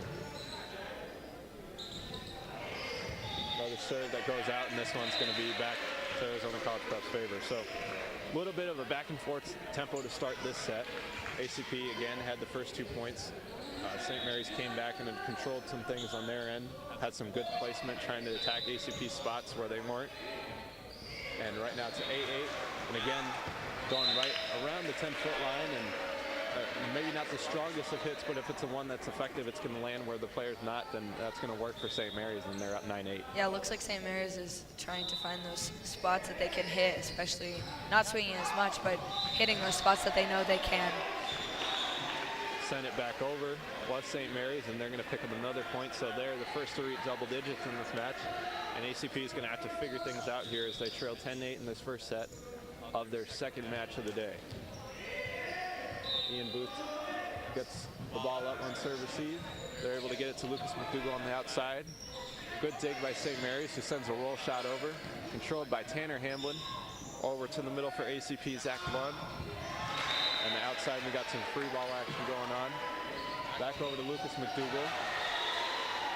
And that one looked like it was blocked back. I was a little cut off from this angle, but St. Mary's will get the point here. So the most important part for getting this side out right here for the Knights is going to be that first pass. And looks like they got that one up, and they've got to vary their offense at the moment. Tough try there by Hattie Shaban, who tried to go to the opposite end with the left-handed hitter Tanner Hamblin to try to give something to St. Mary's a little different, but wasn't able to work that time. And now St. Mary's is slowly building their largest lead of the set here at 12-8. And a tight pass from Ian Booth that Hattie Shaban's able to get up with his left hand, and again, he's got hitting experience and puts it right down at St. Mary's for ACP to get the side out. Yeah, having that ability, once again, Hattie Shaban, he really is able to vary his attack. Even as a setter, you have to be able to attack and go up there when the pass isn't perfect for you. And that is what he did. John Canner coming in to set now, and ACP picks up, or excuse me, to serve, and ACP picks up second straight point, and now they're at double digits at 12-10, they trail. Canner serves it again right in front of the libero for St. Mary's. That was Hector Palencia again. Challenging him is Canner, and the Knights are back within one. Yep, a very strong float serve is always good for any situation to vary that. Canner going again, kind of around that area of the libero. Is able to create not the strongest attack opportunity from St. Mary's. Booth tries to go for the roll shot. St. Mary's goes to the back row, and there's Canner again, digging that one. And then the kill, again, there's the middle attack. It's Zach Lund, and ACP is tied up. That's 4 straight. It's 12-12 here. And ACP, one of the most important parts of getting this lead back is going to be taking opportunity of those balls they know they can. And when they get the opportunity to get that free ball, they should be able to put it down when they have that. And we're getting a review right here. Looked like there was a little bit of confusion whether or not Canner got that serve in on the back line or out, but the referee in the middle at the stand does call it in, and the Knights back in front here. That's 5 straight for ACP. Another ace for the Knights. It's 14-12, and St. Mary's is a little bit rattled right now by ACP's little run here. Yeah, that very strong float serve right between the seams of St. Mary's is very smart at the moment, as they do struggle with the communication and frustration of this very large lead. And again, an advantage for ACP playing in today's gym and their gym is that they have it here and they can kind of control things better. Again, that's going to be another point for the Knights, and they're still on a roll here, and St. Mary's has to figure things out. So now ACP has gained the momentum, and we look to see how this carries through. St. Mary's with good pass on serve receive, sends it over to their opposite, who sends over on a free ball. Zach Lund at a tip, which was blocked over by the Knights of St. Mary's, and they're able to pick up back the point.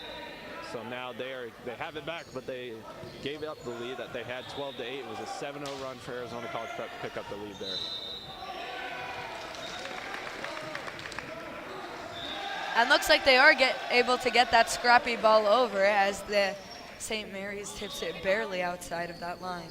And it looked like that one was going to go out, but great reaction there by Tanner Hamblin in the back. I know that's not necessarily his ball to get, but he was able to get that second touch and create that opportunity for ACP to get the side out. And once again, I can't stress it enough, communication is one of the most important aspects of volleyball. When you don't have communication, you can't make smart plays and strategic plays to get that job done.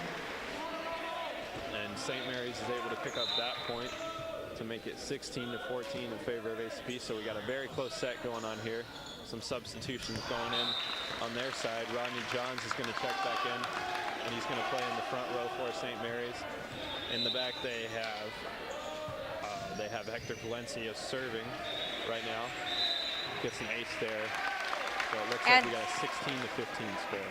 And the Knights look to maintain this lead through much aggression that they have to keep up, because with their momentum that they did gain, they started gaining that aggressive swing that they knew they had. So they've got to make sure to keep that going. Free ball sent over by ACP, but St. Mary's is unable to control. The Knights pick it up, and they are back in front by 2 here, 17-15. So looking at the back, trying to get a look at who's serving right now for ACP. Looks like Hattie Shaban. Goes into the net for the Knights.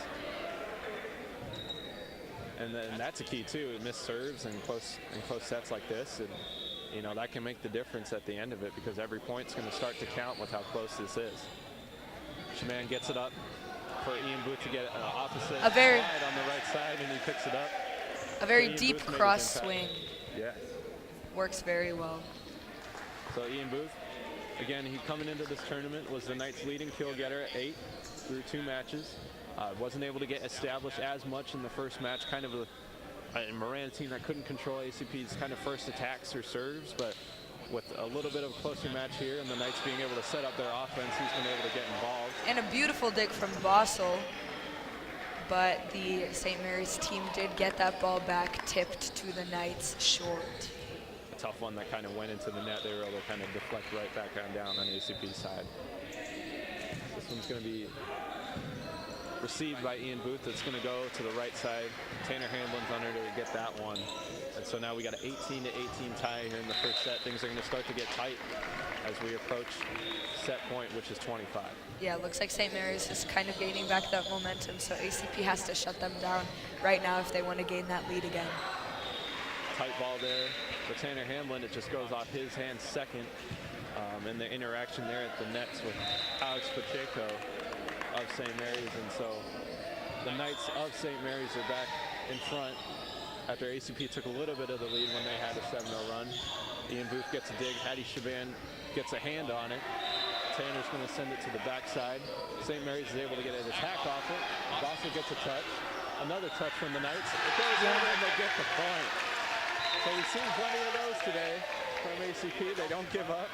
And there's an opportunity for them that they're able to take advantage of. I'm sure St. Mary's didn't think that one was going back over. And amazing energy from that play fuels their momentum going into this tied game as they try to push forward these last 6 points. Let's see if they can use it here. The Knights are going to go back to serve. It's Elias Hernandez, sends it back toward the libero. St. Mary's sends it over. Picked up by Hattie Shaban. Ian Booth gets the second touch. McDougall gets the outside hit. And that one just sails out of bounds. So St. Mary's is the first to 20 here at 20-19. And ACP has got to keep the ball in system right now, because they need to just make smart plays, not even very powerful plays, just to keep this back and forth play going so they can get that lead once again. Might not be as many as you want to have at the beginning of the match in terms of hits you want to get in. Another opportunity on the outside, but does not convert for the Knights, and St. Mary's 2-point lead here in the first set, 21-19. Opportunity to serve here. That was Clayton Spina for St. Mary's. ACP goes outside. Ian Booth tried to get a hand on the ball back over, and it just went out of bounds off his hand. So it's 22-19 now for St. Mary's, and if you're ACP, you probably got to side out now if you want to have a chance to win this set.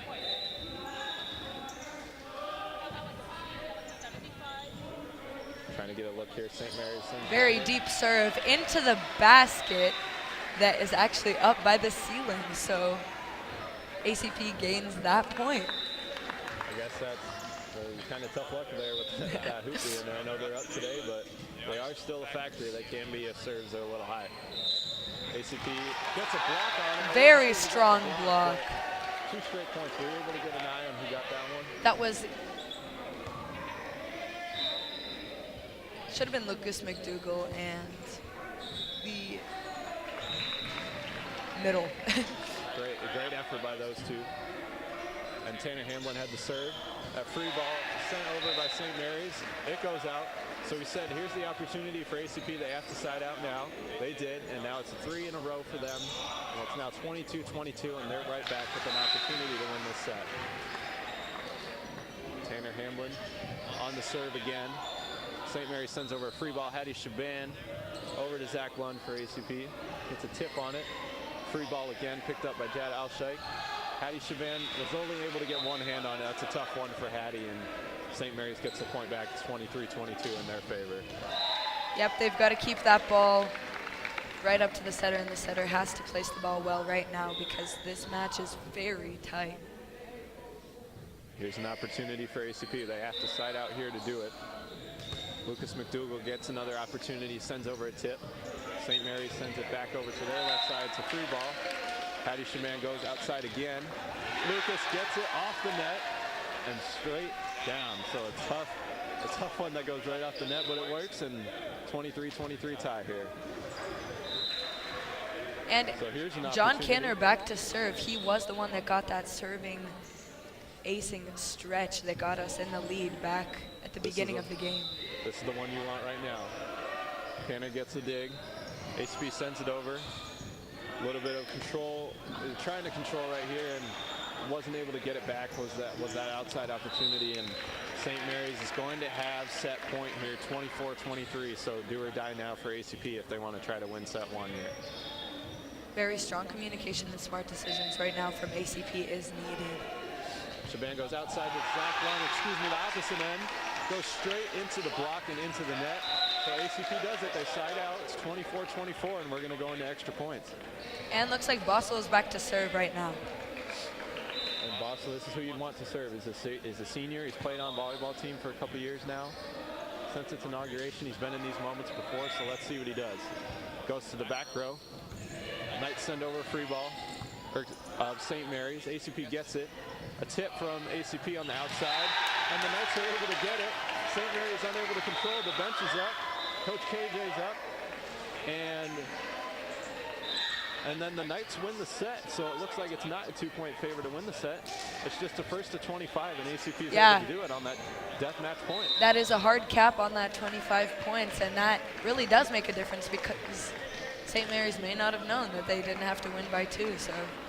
And if you're St. Mary's, how are you going to react now? Because you were up 22-19, you're up 12-8. You might feel like there were several opportunities for you to win that set. Yep. ACP comes back and steals it at the end. So there's some momentum for the second set that ACP again lost here on court 1 when Marana went on that 5-0 run at the end of the first set.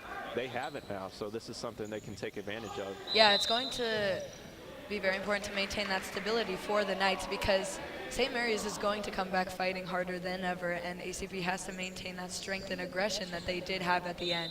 So they have to have that energy that they had from every single point that they could get. We're going ahead and taking a look on the right court here, which is court 1, which ACP played on the first time. Looks like Gilbert Christian is ahead here, 17-4 on North High School. I believe this is the first set for this one too. Go ahead and taking a look, and there was a control error there, and Gilbert Christian was able to send it back down. So they're up 18-4 right now. That's a team that ACP, I believe, is playing later today. They should be, yep.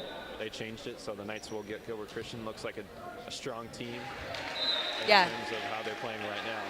There is a bit of confusion with the schedule at the moment because of the fact that Trevor Brown School did actually end up coming, even though they were very late. So we will see how that pans out. And looks like we got players from Trevor Brown kind of walking in and out. So looks like Hattie Shaban is with our first serve once again. Hattie sends it back toward the left side of the courts, and St. Mary's is forced to send a free ball off it. John Canner gets a hand on it. Hattie over to Ian.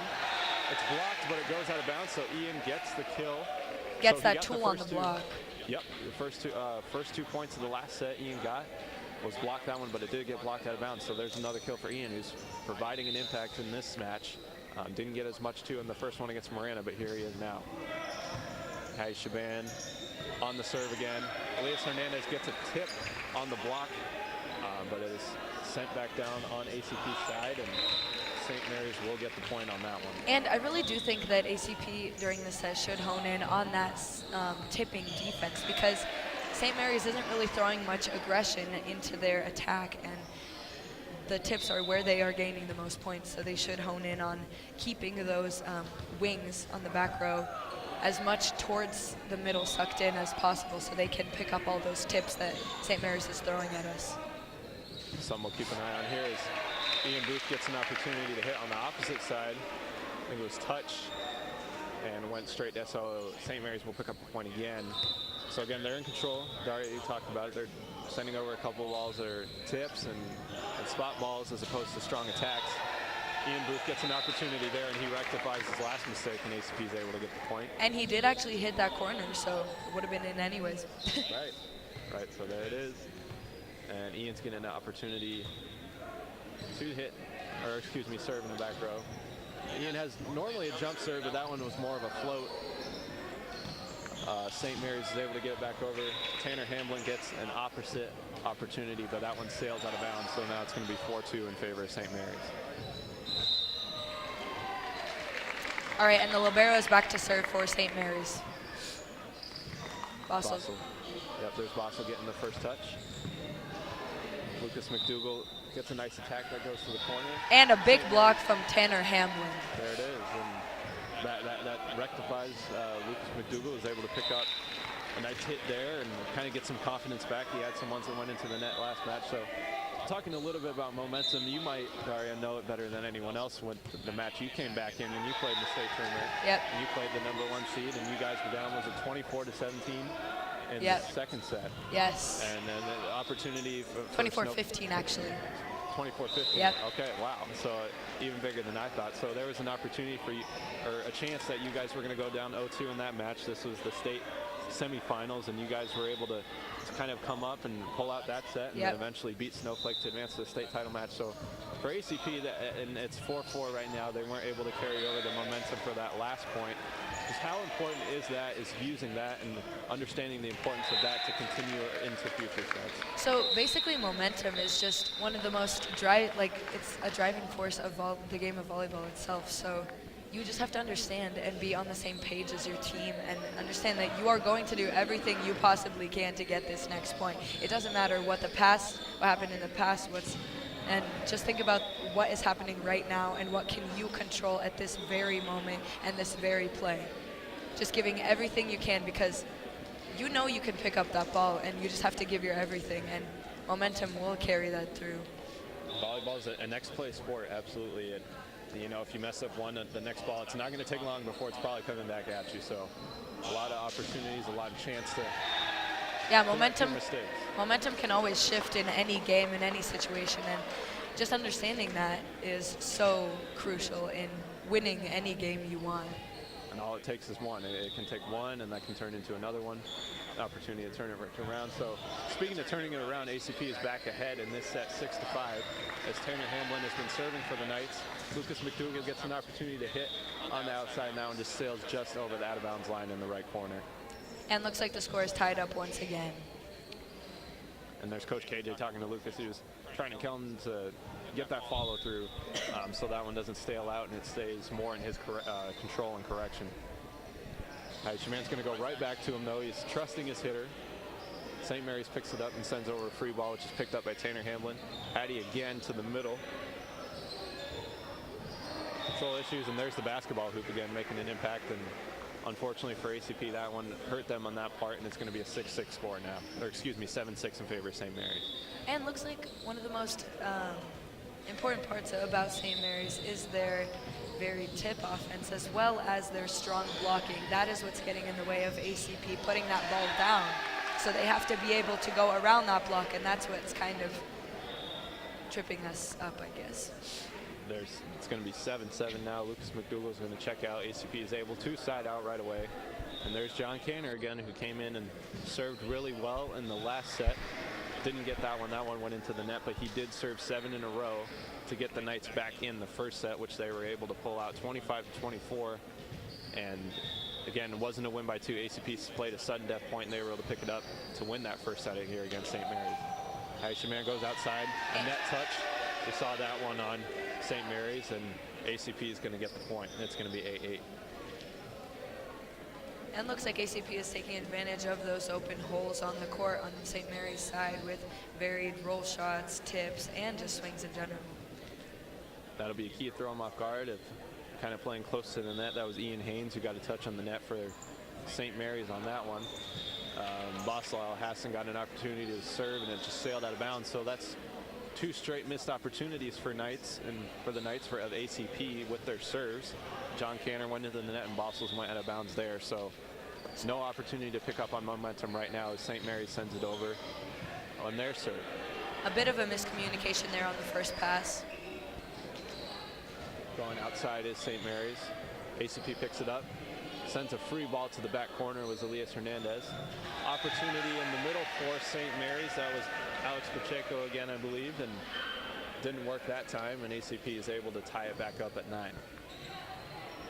Looks like Hadi Shaban is back to serve with his deep floater serve. Hadi's another guy that's worked on his jump serve too, as that one goes straight down. We've seen him do it on the sand courts. We've seen him in practice kind of try it out. Right now going with kind of a consistent float right now, and that's probably smart considering how close this set is at 10-9 in favor of ACP. Yep, he is playing a very smart game at the moment, not going too with attacks or anything like that. So it's kind of hard to tell with the score being so close, Daria, but if you had to pick up on one thing between how these two teams are playing right now, which one would you say is kind of trending in toward that momentum kind of advantage with how they're playing in terms of someone who can try to build a run to take out this set? Well, at the moment, ACP is showing the most energy out there on the court. Whenever they do get a very nice play, they do get so excited. And as you can hear probably even from here, they do take advantage of that, and that is really driving them and putting St. Mary's down. St. Mary's they weren't able to communicate on that one, but still able to get it back over the net. Looked like it was going to go to their outside, and he kind of hesitated on it. ACP gets an attack. Ian Booth on the outside. St. Mary's again with the free ball over that Hadi Shaban picks up. Ian Booth finds his way in for a roll shot. St. Mary's sends back over a free ball. Here's Elias Hernandez trying to get an opportunity in the middle, gets it, but Hadi Shaban tried to get that up with one hand, was in the net. Not necessarily anything Hadi could do there. It was just a really tight ball for him to try to set. Yep, and looks like there is a 1 point the Knights with St. Mary's serving. There's John Canner. He's going to send it over for a free ball for St. Mary's to pick up. They're going to send over a middle attack. Ian Booth's going to send it opposite to Matisse Hervé, who's checking in for the Knights. Back over, and a big swat down by the Knights. That was Rodney Johns, who got that one right at the net and just sent it right back over for St. Mary's to pick up the point. Looks like we are having very long rallies at the moment, so it kind of is a game of strategy and where you are placing the ball. So it'll come down to miscommunication there, missed setup, and Elias Hernandez was unable to get his middle attack over, so, yeah, so St. Mary's back in front. That connection between the middle and the setter was not established at that play, so we got to get that going. And it is kind of a cascade effect with that middle attack, because as soon as the middle and the setter connect in any match, they are going to keep going. And as soon as they do get that connection, they do have to take advantage of it. So this one's going to go out of bounds, and looks like we got a 13-12 score in favor of St. Mary's. Again, ACP won this first set 25-24 on a sudden death point after trailing 22-19 and also 12-8 in the set. Knights looking for an opportunity. They've been down a couple times in the set. They've been up. They're down right now, though, 14-12 after Bossel Al Hassan tried to get a dig, and St. Mary's picks up the point to pick up a 2-point lead. So a little bit harder for us to see on this left side, so trying to pick up everything we can. That's going to go over. It's Adrian Bother who gets an opportunity on the outside, sends over a free ball. Hadi Shaban over to Matisse Hervé, who provided energy in the last set against Morena. Set 2. ACP gets it back on their end. It's going to go back over to Adrian, who swings, and it just goes out of bounds. But Adrian was able to get up that time and swing, and that's something that if you're Coach KJ and Coach Orr that you want to see, since he was sending over free balls a couple times last game. I really do think it's important that he is starting to build up that aggression, because just having that confidence will be important in getting those swings down when we need them. And that's a big lesson that you have to learn as a volleyball player. I know when I was in 8th grade, I remember a match we played at Bogle Junior High School, which is kind of down in this Chandler area, and I was tipping a lot that game. Coach Orr comes up to me and she's like, "Dude, just swing." Yeah. And she said that, you know, if it goes out, who cares? Like, yeah, you may be hesitant attacking. at first, but as soon as you do start swinging, you'll realize that it's not as stressful as you make it seem. Like, Great up that time by Elias Hernandez to keep the point alive. St. Mary's going to attack down the line, and they're able to get the kill from the outside attack. So a 3-point lead now for St. Mary's, 16-13. This one's very close. Yes, Jad Al-Sheikh's going to check back in as Elias Hernandez reaches the back row. So an opportunity here for the Knights to try to get some good passes. They're going to need them to try to find some momentum here. And we've got to maintain that communication between the Knights to keep us going. And gut check time. A big block from Matisse Hervé right there. There's Hattie Shabani. He's going to go outside to Adrian, who swings again that time. That one was a good hit. Picked up by the libero of St. Mary's. And ACP got a touch on that block, but it deflected right back into the net, and that's a tough ball for Adrian to get. St. Mary's is back up 17-13 here in the second set. Looks like a bit of a bigger lead for St. Mary's, so ACP does have to gain that upper hand at the moment if they want to win this next match. And they did it in the last set. They were down 12-8, down 22-19, but they got to control things soon here as St. Mary's is building its largest lead of the set now at 18-13, a 5-point advantage. Yeah, and I feel like ACP does have to keep maintaining their aggression because they aren't making as many aggressive plays at the moment, so they might need to bring that back to... Control will be a part of it. St. Mary's is starting to bring their attacks. Again, going to the outside, that's been the key. This set, they get another point. And it's going to be 19-13 now. This is gut check time for ACP if they're going to try to find a way to win this set. It's got to happen sooner rather than later. So St. Mary's is getting up and swinging now, so ACP has got to keep that in mind when they are getting those big blocks up. Tight ball toward the net. ACP picks up the point. Bench gets on their feet, so now you got to try to ride this one if you're Arizona College Prep to try to get back in this match. Yeah, just looking at the bench, I see Basel Al-Hassan very much leading that bench to keep that energy up for the Knights. Going to be a tip again. 2 straight points for ACP. Coach KJ likes it. Knights are back within 4. So the run, if it's going to happen, it's got to come now. And they got, they have an opportunity right here. It's going to start with Matisse Hervé, who's provided energy all day today. He's back in the back line serving. St. Mary's goes to the outside again. It's a tip. Looked like it might have been out. And the ref calls a touch on that block, so. And it is a touch. Looks like he overturns those line judges' calls and calls that touch. Still some controversy here. ACP, Hattie Shaban's trying to talk about. They're going to do a replay on this ball. Yep. So again, it looked like I didn't see a touch, but again, we're a little bit cut off by our monitors here.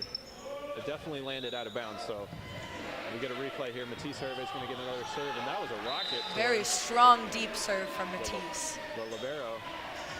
There's Jad. Great attack to the middle. Great play by ACP. There's that middle attack. We talked about it before the match. And there's Zach. Looks like they established that connection. So now ACP has to keep that middle going if they want to gain some points, because maybe that'll help vary their offense. This is the time now. Ball sails in, and it's going to be a point for St. Mary's, however. All right, looks like we got the updated schedule for the next game. So the next game, ACP will be off, and then their next match will be at 10:15 versus Benjamin Franklin. So that's kind of the schedule we got going on today. So ACP will play Ben Franklin today, and they'll also play North High School, North High School, who was down on the other court when we last looked. Right now on the opposite court of us, we have Ben Franklin and Gilbert Christian. And Gilbert Christian, again, who is playing strong against North, is up 14-7 on this right court, so they're a team to keep your eye on as we approach this tournament later today. But in terms of Arizona College Prep, the host school, and the school we are hosting here on Sports 360 Arizona for the Chandler Unified School District. Again, I'm Trevor Booth, an Arizona State student, and Daria Sukareva here is a student at Arizona College Prep. ACP has an opportunity here, but they have to find it now. They're down 21-17 to St. Mary's after winning the first set 25-24. The Knights won earlier today against Marana. So this would be a great opportunity if they can go 2-0. And John Canner is actually up to serve, and he was the one that got that acing run at the first game. So maybe he'll be able to get that upper hand on St. Mary's. His first serve opportunity in the set went into the net, but Canner got it over. St. Mary's is struggling a little bit with controlling that one. Kenner gets it up. Hattie Chabert with the attack. Goes straight down, and the Knights are within 3, 21-18. A very key player, Hadi Shaban, is varying his attack right now because he knows that St. Mary's is on their toes for that lead right now. And St. Mary's, this is gut check time for them too. That it might be a mental thing. They lost a couple leads in the last set. ACP is kind of coming on with some energy, so they're going to have to shut it down if they want to send this one over. It's a block in the middle for Arizona College Prep. Zach Run made an impact in the middle before. Knights are within 2. And wow, just like we talked about previously, shifts in momentum can happen just with any play. And it's that guy, John Canner, who came in the first set, provided a 7-0 run for ACP. A hit on the outside. The Knights are within 1. It's Ian Booth who gets in with the kill. 21-20 here. All right, and John Canner still serving with that amazing serving run, just like he had in the first set. It's not necessarily a jump serve, it's one that's going to fly at you, but it's a nice float. And it keeps and direction. A strong swing from Ian Booth on the outside, and he puts that ball down. Here we go, it's 21-21. And we are tied up once again. ACP is making that huge comeback. That's it, it's a 5-0 run now for the Knights. Outside opportunity, off the hands of Ian Booth, so St. Mary's is able to stop the bleeding now. Here they go, it's going to be 22-21. You know, this is an opportunity for them to close the set they didn't get to last time. But you got to wonder what they're thinking right now. They had an opportunity to close it early. ACP's fought their way back in. Aries is truly playing that tip defense, so I feel like it is very important for the Knights to 2 straight points going. now for St. Mary's, 23-21. So Ian Booth kind of had some kills toward the end of that 5-0 run for ACP to bring them back, but St. Mary's has responded. They got a 2-point lead here. The Knights have to answer back if they want to gain this lead. Ian Booth with a roll shot, kind of around the 10-foot line. St. Mary's going to send over a free ball to the corner, and John Canner picks it up. Hattie Shaban set to Zach Lund. St. Mary's picks it up, a great dig by the back row. ACP sends over a free ball. Look, what do we got here? A net touch. A net touch, a huge point. That's one that both teams were going for. Both teams thought they had it. St. Mary's is upset they didn't get that one, but it's going to be 23-22. ACP's down, but they do have serve. And again, it's Bassel Al-Hassan, one of the seniors, that has an opportunity to get the Knights this set. There he goes to the back row. Knights going outside. And a big block from Lucas McDougall. Not Lucas McDougall. Great play from Lucas, and we are tied at 23. ACP is back, and the Knights of St. Mary's kind of putting their hands on their head here. Let's see what happens. Bossel sends it back toward the middle, which is where he served them last ball. Outside to St. Mary's, picked up on the tip was ACP. Aaliyah sends over a tip, and St. Mary's sends over a free ball. And ACP should use this for their attack. Ian Booth, block, over. And barely out off of a pass over. So ACP was down the same score in the last set, 24-23. They're going to have to side out now. Let's see what happens. Here we go. St. Mary's sends over toward Ian Booth, who picks it up. He's going to get the kill opportunity. He's going to roll shot it. St. Mary's sends over a free ball. One more opportunity. Ian with the hit. Goes down, and St. Mary's picks up the set. A great block. They picked up on the outside of the patch toward the end. And looks like that is 1-1. St. Mary's ACP. They split those 2 sets. So it'll be interesting to see the format. I believe that's it. So they are playing just 2 sets here in pool play. So ACP picked up the first set 25-24. St. Mary's picks up the second 25-23. So. And it was the same exact situation in the second set. The St. Mary's team was up 24-23, and they ended up finishing it the second set while they couldn't on the first set. So I'm sure their coach established that. So that was very important in them finishing out that last set. So now ACP will get a break here. It looks like they'll be back in action in a little bit. Looks like they are off, yep. Their next game will be against Benjamin Franklin at 10:15. And then one more game later versus North High School. And again, North High School, we saw warm up on the right side. play Gilbert Christian. Gilbert Christian's had a nice day so far. They're running right now in the set against Ben Franklin, 20-17 on the right side. And we will have to look to see how this pool will end up because of that split among the sets, and we will see. So ACP on the day has won 3 sets, and they've lost 1. Split that last one with St. Mary's, so an opportunity for ACP still to get back into it, but that's a tough one when you lose 25-23. You have the opportunities that came, they made the comeback effort. St. Mary's is able to respond in that one, though.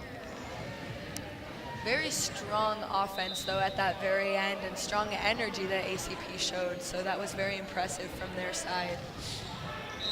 Again, thank you for joining us on Sports 360 AZ. My name is Trevor Booth. I'm a student at Arizona State's Walter Cronkite School.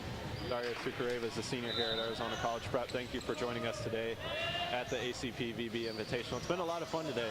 Yep. Volleyball is fun. Volleyball is fun. Let's talk about, a little bit how fun volleyball is. Yep. My senior year, we came up, and we don't have the shirts here to show the viewers that are, checking out this broadcast. I can probably go get it in a little later, but we made a shirt, and it was just volleyball is fun. It had volleyball on the front. Yep. It said "is fun" on the back, and that's pretty much all that needs to be said about this sport. Yeah.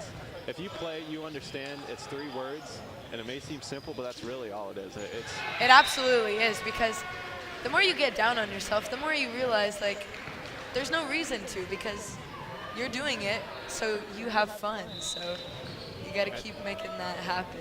And volleyball might be one of those sports that's kind of the ultimate team sport. Yep. Basketball, you have stoppages in play. Soccer, you have stoppages in play. You're kind of running your own thing, trying to get to your spot. But volleyball, you have to play through each other, and you always have to talk. You always have to establish communication skills. Everyone has to be on that same page to be able to win those determining games, especially like we talked about earlier with that state semifinals match that I was actually in against Snowflake. They were the #1 team, and we knew that they had that 24-15 lead, but as soon as we established that we were going to win that game, we won that game, and there was no turning back after that. Great match to be at, and that's kind of the epitome of volleyball. It's the beauty of it. It can turn momentum so fast, and it can unite a whole community, and that's the big thing that volleyball, I feel, has done here at this school. It's really developed and united the community with the boys and girls team. I know on the weekends and stuff, the teams will get together and go out and play sand volleyball. Yeah, all of us, boys and girls, all of us are friends, and we've established this legacy called ACP VB, and it's kind of our logo, and we support all the other teams on campus, and it really is this family setting, and so special. Yeah, Chandler Unified School District, and playing volleyball, there's been a lot of great games here, a lot of great teams. Chandler High School's had a lot of great teams, and Castile's starting to build a good program out there. They're one of the newer schools. ACP finding their way with kind of working with volleyball, or players that haven't played necessarily volleyball before, crossing over and kind of trying to build that trust with the sport. And it's a great opportunity to see that grow today. You get a lot of games today. You get 4 pool play games. You get a postseason opportunity, which is a chance to play with high pressure, high stakes. You're playing during school, so it's going to test where you're at in terms of physical and mentally. So this is a great opportunity for all these teams to grow today, and we're just blessed to watch it. Yep. And looks like the camera has turned to the right court, and that court has just finished. Benjamin Franklin did win that second set. Not sure who won the first one, but both teams are very strong, have very varied offense with lots of different opportunities for successes. And that was a thing we saw. We saw Gilbert Christian come out, and they were really playing well against North High School. Yep. When we turned, when we were watching ACP play on the last court here, and Ben Franklin comes out and wins the set here. It looks like they got one more. It looks like they're assembling here, so they got another opportunity. On our left, we got Marana High School, who ACP beat earlier today, 2-0. And Trevor Brown, who we didn't think was going to show up today, is here. They're going to play their first opportunity against Marana High School. The schedule shifted a little bit around. Again, Daria's got the schedule for that, so that should be updated throughout the day, considering no more changes, hopefully. Yep, looks like it was just the one game that was changed. So. Okay. Yeah. Yep. So we'll be around. Yep. We'll be here talking volleyball. Going back to stories, should we do more story time? More story time. More story time. Wow, we got to engage in more stories. So we talked about the horchata. We talked about Raising Cane's and horchata, which again, not a very good mix.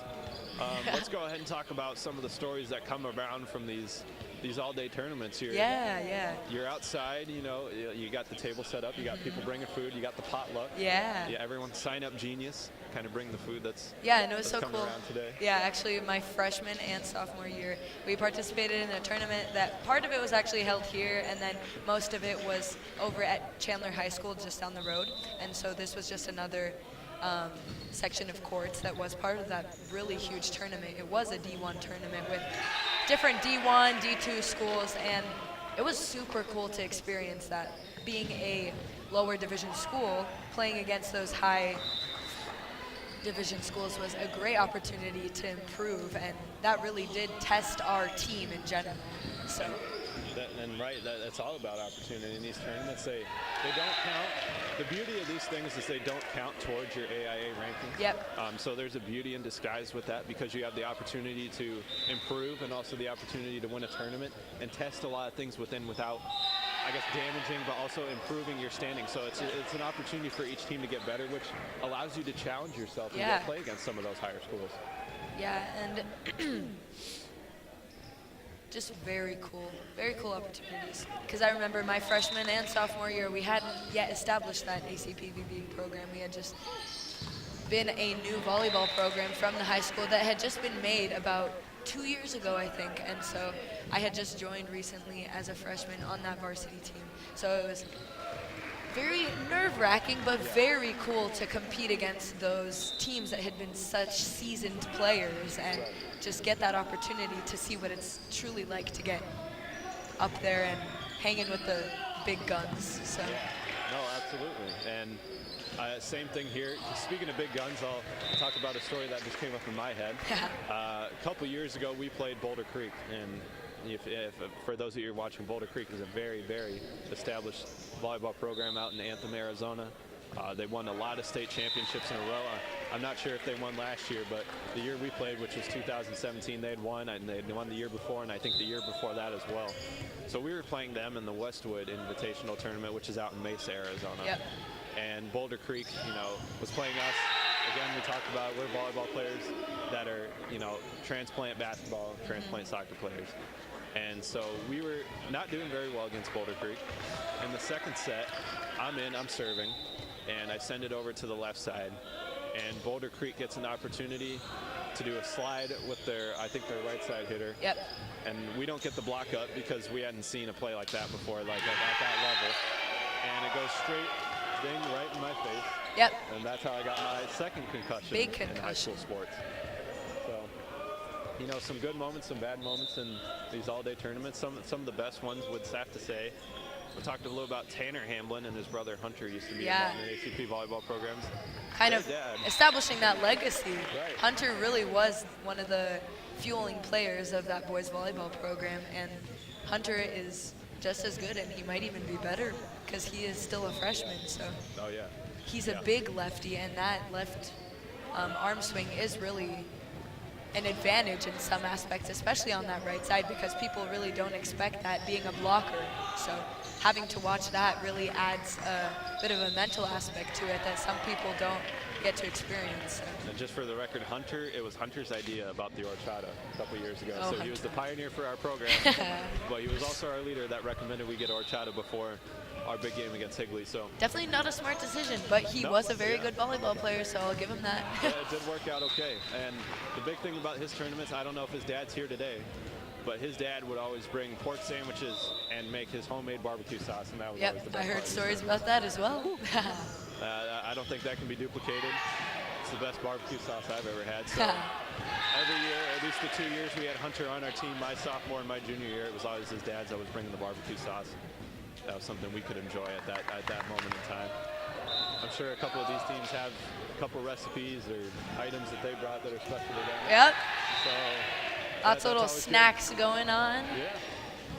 Because every day you're bringing your lunch or you're eating at school. It's a new opportunity. You're at school. You get to eat something different. Yeah. Everyone kind of contributes from the store. It's out of the norm, and it's kind of cool. It's one of the it's kind of cool. Also, like the ACP players, they are at their home school, and they're just not at school the entire day, just playing volleyball, having fun. Like, Yeah. that's so cool. That's I love that. Yep. And But sadly, that House of Pain tournament that we were in, my freshman and sophomore year, we hadn't been in it the next 2 years, which I feel like we actually could have given some good plays there. So and you played some top-notch schools this year. Yeah, in we some did. of the tournaments you played, right? Like, you played. Did you play family again, or you played some of the Division I schools that? Kind of I don't think indoor, but actually regarding sand volleyball, which is going on right now, we are going to be playing Basha and Hamilton.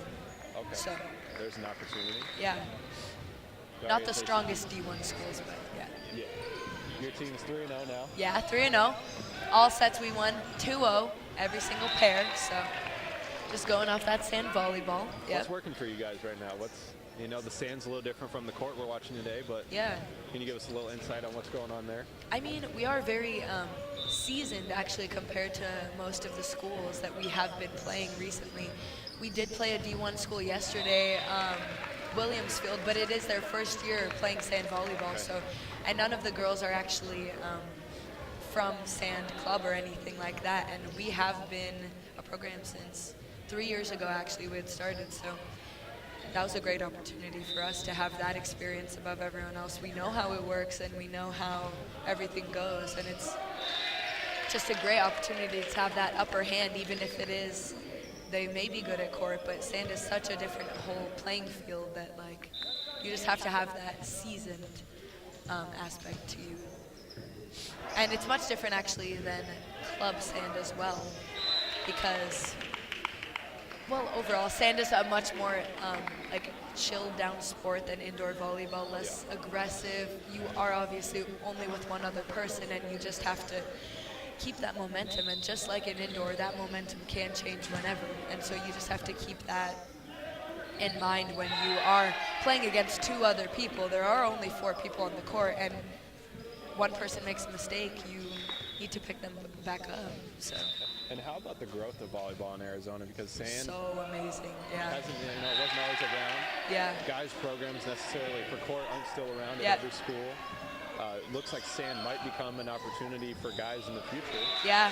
What do you think about the sport and how it's grown in Arizona? Well, obviously, sand did come from California and Hawaii. We all know that. So over there, it's just super cool to see how this sand program had just become an official AIA sport about 3 or 4 years ago. So just seeing it like grow so much. Last year we only had a division and a half basically of sand. Now we have 2 whole divisions competing for state titles in the whole school program and pairs in general. So it's just super cool to see that just blossom, and every single school, even some Division I schools, aren't able to have that program yet, and just that we get that opportunity is so amazing, I personally think. And other sports, soccer, basketball, Yeah.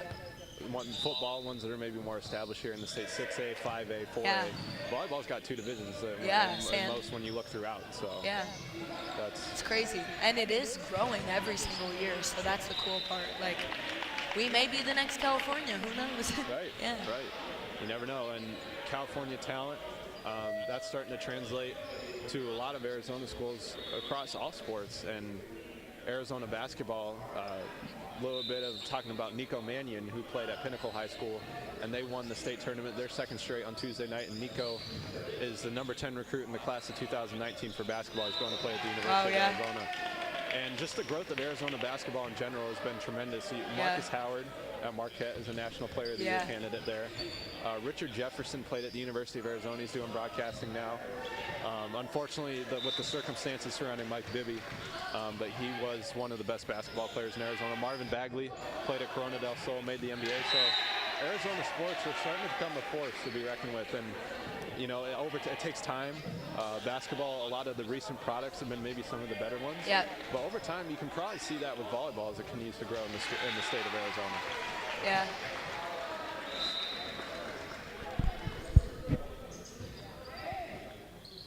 Yeah. All right, so we're going to go ahead and take a quick break here on Sports 360 Arizona. Thank you for listening. Arizona College Prep will be back on at 10:15. Daria and I will be back. Thank you for listening to us, and we'll be back shortly.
Hello guys, I play volleyball.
Testing, testing, 1, 2. Can you hear me? Okay. Hello, everyone. Welcome back to this live broadcast of Sports 360 Arizona. We're live from the ACP VB Invitational Arizona College Prep here in Chandler, Arizona. I'm a Cronkite student at Arizona State, Trevor Booth. I'm joined alongside Vasil Hassan, my former teammate and now a senior here on the ACP VB team. So Vasil, you guys have won 3 sets to start the day. You didn't get that last one. That was another close one. What's kind of stood out to you, or what's impressed you about your guys as you've gone forward? Our passing, I would say, has to be like the best we've had all season so far. Yeah, we're really consistent, and that's helping out our setter a lot. And having this tournament at your home gym, what kind of difference does that make as you go through some of these games to start? We're more familiar with like this serving and like the boundaries and stuff than the other teams, and that's helping us a lot when we choose our spots where we're hitting. Yeah. And you being a senior, you've been around these kind of tournaments and these games before. What kind of experience can you provide, or what's different now about playing in this kind of tournament as opposed to your first couple of years in high school? What's my favorite thing about the tournaments? Or like, how does it change, like how you approach it, or how your experience before? How does it change, like how you think of these tournaments as you play in them now? Oh yeah, it's changed a lot so far. At first, it was kind of like overwhelming, I guess, but I know as I go on, I'm more comfortable with it, and I'm having like a blast all the time. Yeah. For these last couple of games, I think you guys got 2 more pool games. What are some of the things you got to work on in order to play your most consistent volleyball going forward? We need to work on maybe our hitting more, like accuracy and choosing spots, like hitting line and angle and stuff like that. Yeah. And so Daria and I, she's not here right now, we were talking about during the broadcast, some of the best things about these all-day volleyball tournaments is the food. So what kind of good food do you guys have? Oh, Trevor, we got all kinds of stuff, man. We have like cookies, we have chips, we have peanut butter and jelly sandwiches, which is like my favorite food. So yeah. Did Tanner's dad bring his barbecue sauce? Not yet. I think Okay. he's planning on bringing it. Okay, Yeah. that was always It is my favorite part of the tournament. So this is your last athletic season, I believe, right, in high school. Going through these 4 years, I know you played soccer too, and you're kind of a transplant soccer player leading into volleyball. What are some of the things you've learned just about being an athlete that's played 2 sports and coming over to a sport that you haven't necessarily played before, but learning it and kind of growing into it? One of the most important things that applies to both soccer and volleyball is just teamwork, because you need to be able to communicate and work well with others. It's not like one person, Yeah, that's like, and that's life too. You need to be able to work with others. If you can't, then things don't happen. So yeah.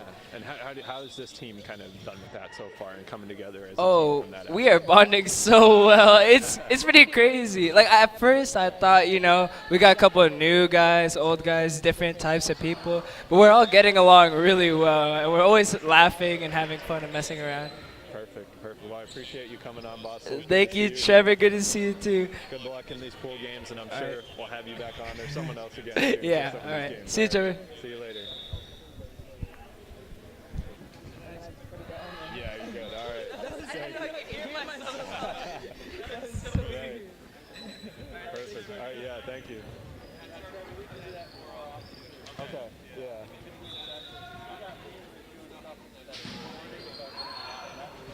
Okay, cool. Yeah. Are we still on right now? The audio? Okay. So that was Vasil Hassan, Arizona College Prep senior, who now plays in the back row for the Knights, a lot of defense and things of that nature. So ACP is going to have 2 more pool games coming up. A little bit of changes today throughout the schedule, but ACP will have his game against Ben Franklin. That should be coming up any minute now. Ben Franklin is on here on the right court, and ACP is kind of assembling throughout the gym, but it looks like they're getting ready for game time, and then they will play North High School around 11:45. And then pool games today will continue all on through about 1:15 in the afternoon. The last matches will conclude with St. Mary's and Trevor Brown, and then on the other court, Gilbert Christian and North High School. So a lot of volleyball still to come today. A lot of great times here to be had at this ACP VB tournament. Thank you for joining me. Daria is currently out of the office, but she'll be back later today, I assume. And thank you all for joining me. Again, my name is Trevor Booth. I'm a student at Arizona State, former alumni here at Arizona College Prep. and it's been a lot of fun to get back out here and enjoy the volleyball atmosphere today. We're going to take another little quick break. ACP will be coming back shortly, and when they are on, I will be back on. So we'll be broadcasting ACP's game again. So again, thank you for joining me, and we'll see you again shortly.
you for joining us on this broadcast of Sports 360 Arizona. My name is Trevor Booth. I'm a student at Arizona State University, former alum here at Arizona College Prep, and now I'm joined by Nate Cookman, who's a senior at Gilbert Christian High School, one of the teams playing here today. And Nate, you guys are a visiting school, so this isn't the gym that you would necessarily play in on a normal basis. How is it kind of playing volleyball all day in a gym that maybe you're not accustomed to?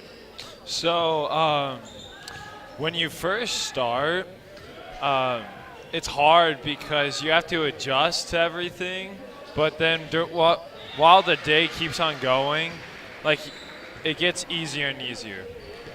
And for your team, this is the kind of the start of the volleyball season. Things are getting into swing. How do you guys feel you're starting to come together and kind of build your chemistry going forward for the rest of the season? So the Gilbert Christian volleyball team is a pretty young team. So when we first started, it was pretty rough. But as it's been going, we're starting to get team bonding, and I guess we're getting better. So. Right. I talked to Davis is on your team, and he actually used to be a teammate of my brother's for club basketball, and this is his first time playing volleyball. So do you guys have some of those guys that are maybe transplants from other sports coming over to play volleyball for the first time? Can you just repeat that? Yeah, do you guys, is your team, do you have some guys that are kind of trying to come over and learn how to play volleyball for the first time? Yeah, so we have a couple basketball players, and they've never played volleyball, so they're just walk-ons basically, and they're learning, so yeah, it's good. They're getting pretty good. And have you played volleyball? Is this your normal sport, volleyball? Yeah, so I play volleyball and football. I've played volleyball since I started high school, and I just love the sport, so I've kept with it.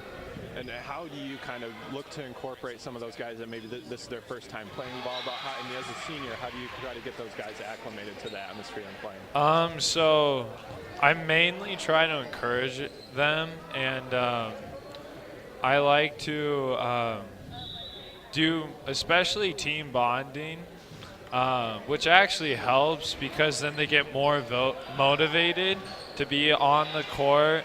And I also love putting them in stressful situations, kind of, so that they can learn, and then when they play, they're not as anxious. Sure. And one of those situations is a day like today when you're playing all day, you get an early start, playing at another school and kind of playing most pool play, and then getting into a situation where it's kind of setting up for some of that postseason and then being 1 point difference. So looking at a day like this when you're playing all day, what are some of the things at this point in the season that you can take from this to kind of carry over in terms of those regular season games and games leading up? So a couple of our games so far have been really close, and so when it's close, since we are a new team, it's easy to kind of fall out of system. So it just helps the more like we're in close situations, because it helps with everybody's nerves. So. Sure. This is Nate Cookman from Gilbert Christian. Thank you for coming on the broadcast. We appreciate your time. Thank you. Best of luck the rest of the day. Thank you. So we got a couple different players coming on here on the broadcast we'll have throughout the day. Nate took his time from Gilbert Christian. I'm sure we'll have some other players throughout the day. We had Bossel from Arizona College Prep. He was great. Had been acclimated to him. He was a former teammate of mine, a great guy. So a lot of seniors today and a lot of guys, they're trying to get some of these younger, maybe some of the younger players on their teams more acclimated to the sport of volleyball and playing in all-day environments like this. So a lot more to come here. I'm sure a lot more players to talk to throughout the day. Again, we're still waiting on ACP's next game. They're set to play Ben Franklin next. And that was slated to start at 10:15, but it looks like we got a little bit of a delayed start time. Looking over at the left court, which is court 2, we've got Marana and Trevor Brown playing, and the score is not currently visible on the left side. The scoreboard is out on that one, but it looks like that one is currently in progress. And I believe ACP, the remainder of their games are on court 2. So that could be something we're waiting for at this point, because court 1 is currently vacant. So we appreciate you all listening in. We're going to take another quick little break in the action here on Sports 360 Arizona. We'll be back with more players and Arizona College Prep's next game with the next broadcast coming up shortly.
Hello all and welcome back to our broadcast of the ACP VB tournament on Sports 360 Arizona. My name is Trevor Booth. I'm a former alumni here at Arizona College Prep and currently a student studying sports journalism at Arizona State's Walter Cronkite School. Thank you for joining us again as the Knights get set for their third match of the day, they're going to play the Ben Franklin Chargers. And unfortunately, in looking up some information about the Chargers, we don't have their roster, but we do have some information about them right now. They are a 2-0 team with wins over Leading Edge and Combs, and both of those, the Combs game was a win at home last night, and then on February 26th, they emerged over Leading Edge Gilbert, and both of those matches were by a score of 3-0. So good start for the Chargers to the season. They're going to have to go up against an ACP team that has had a pretty good start to the day today. They've won 3 sets out of 4. Again, with these pool plays, it's just 2 sets, and it's not win by 2. It's just win by 1. So ACP was able to pull out 2 against Marana and 1 against St. Mary's before losing their second one to St. Mary's 25-23. So a good start for the Knights so far today. My partner and I, Daria Sukareva, were analyzing the games earlier today, and then in the second game, ACP actually did a better job of establishing its attack, getting its outside hitters involved, and also its middle attack, and finding the right side. First match was more of a game they controlled with their serves and tips at the net and placement.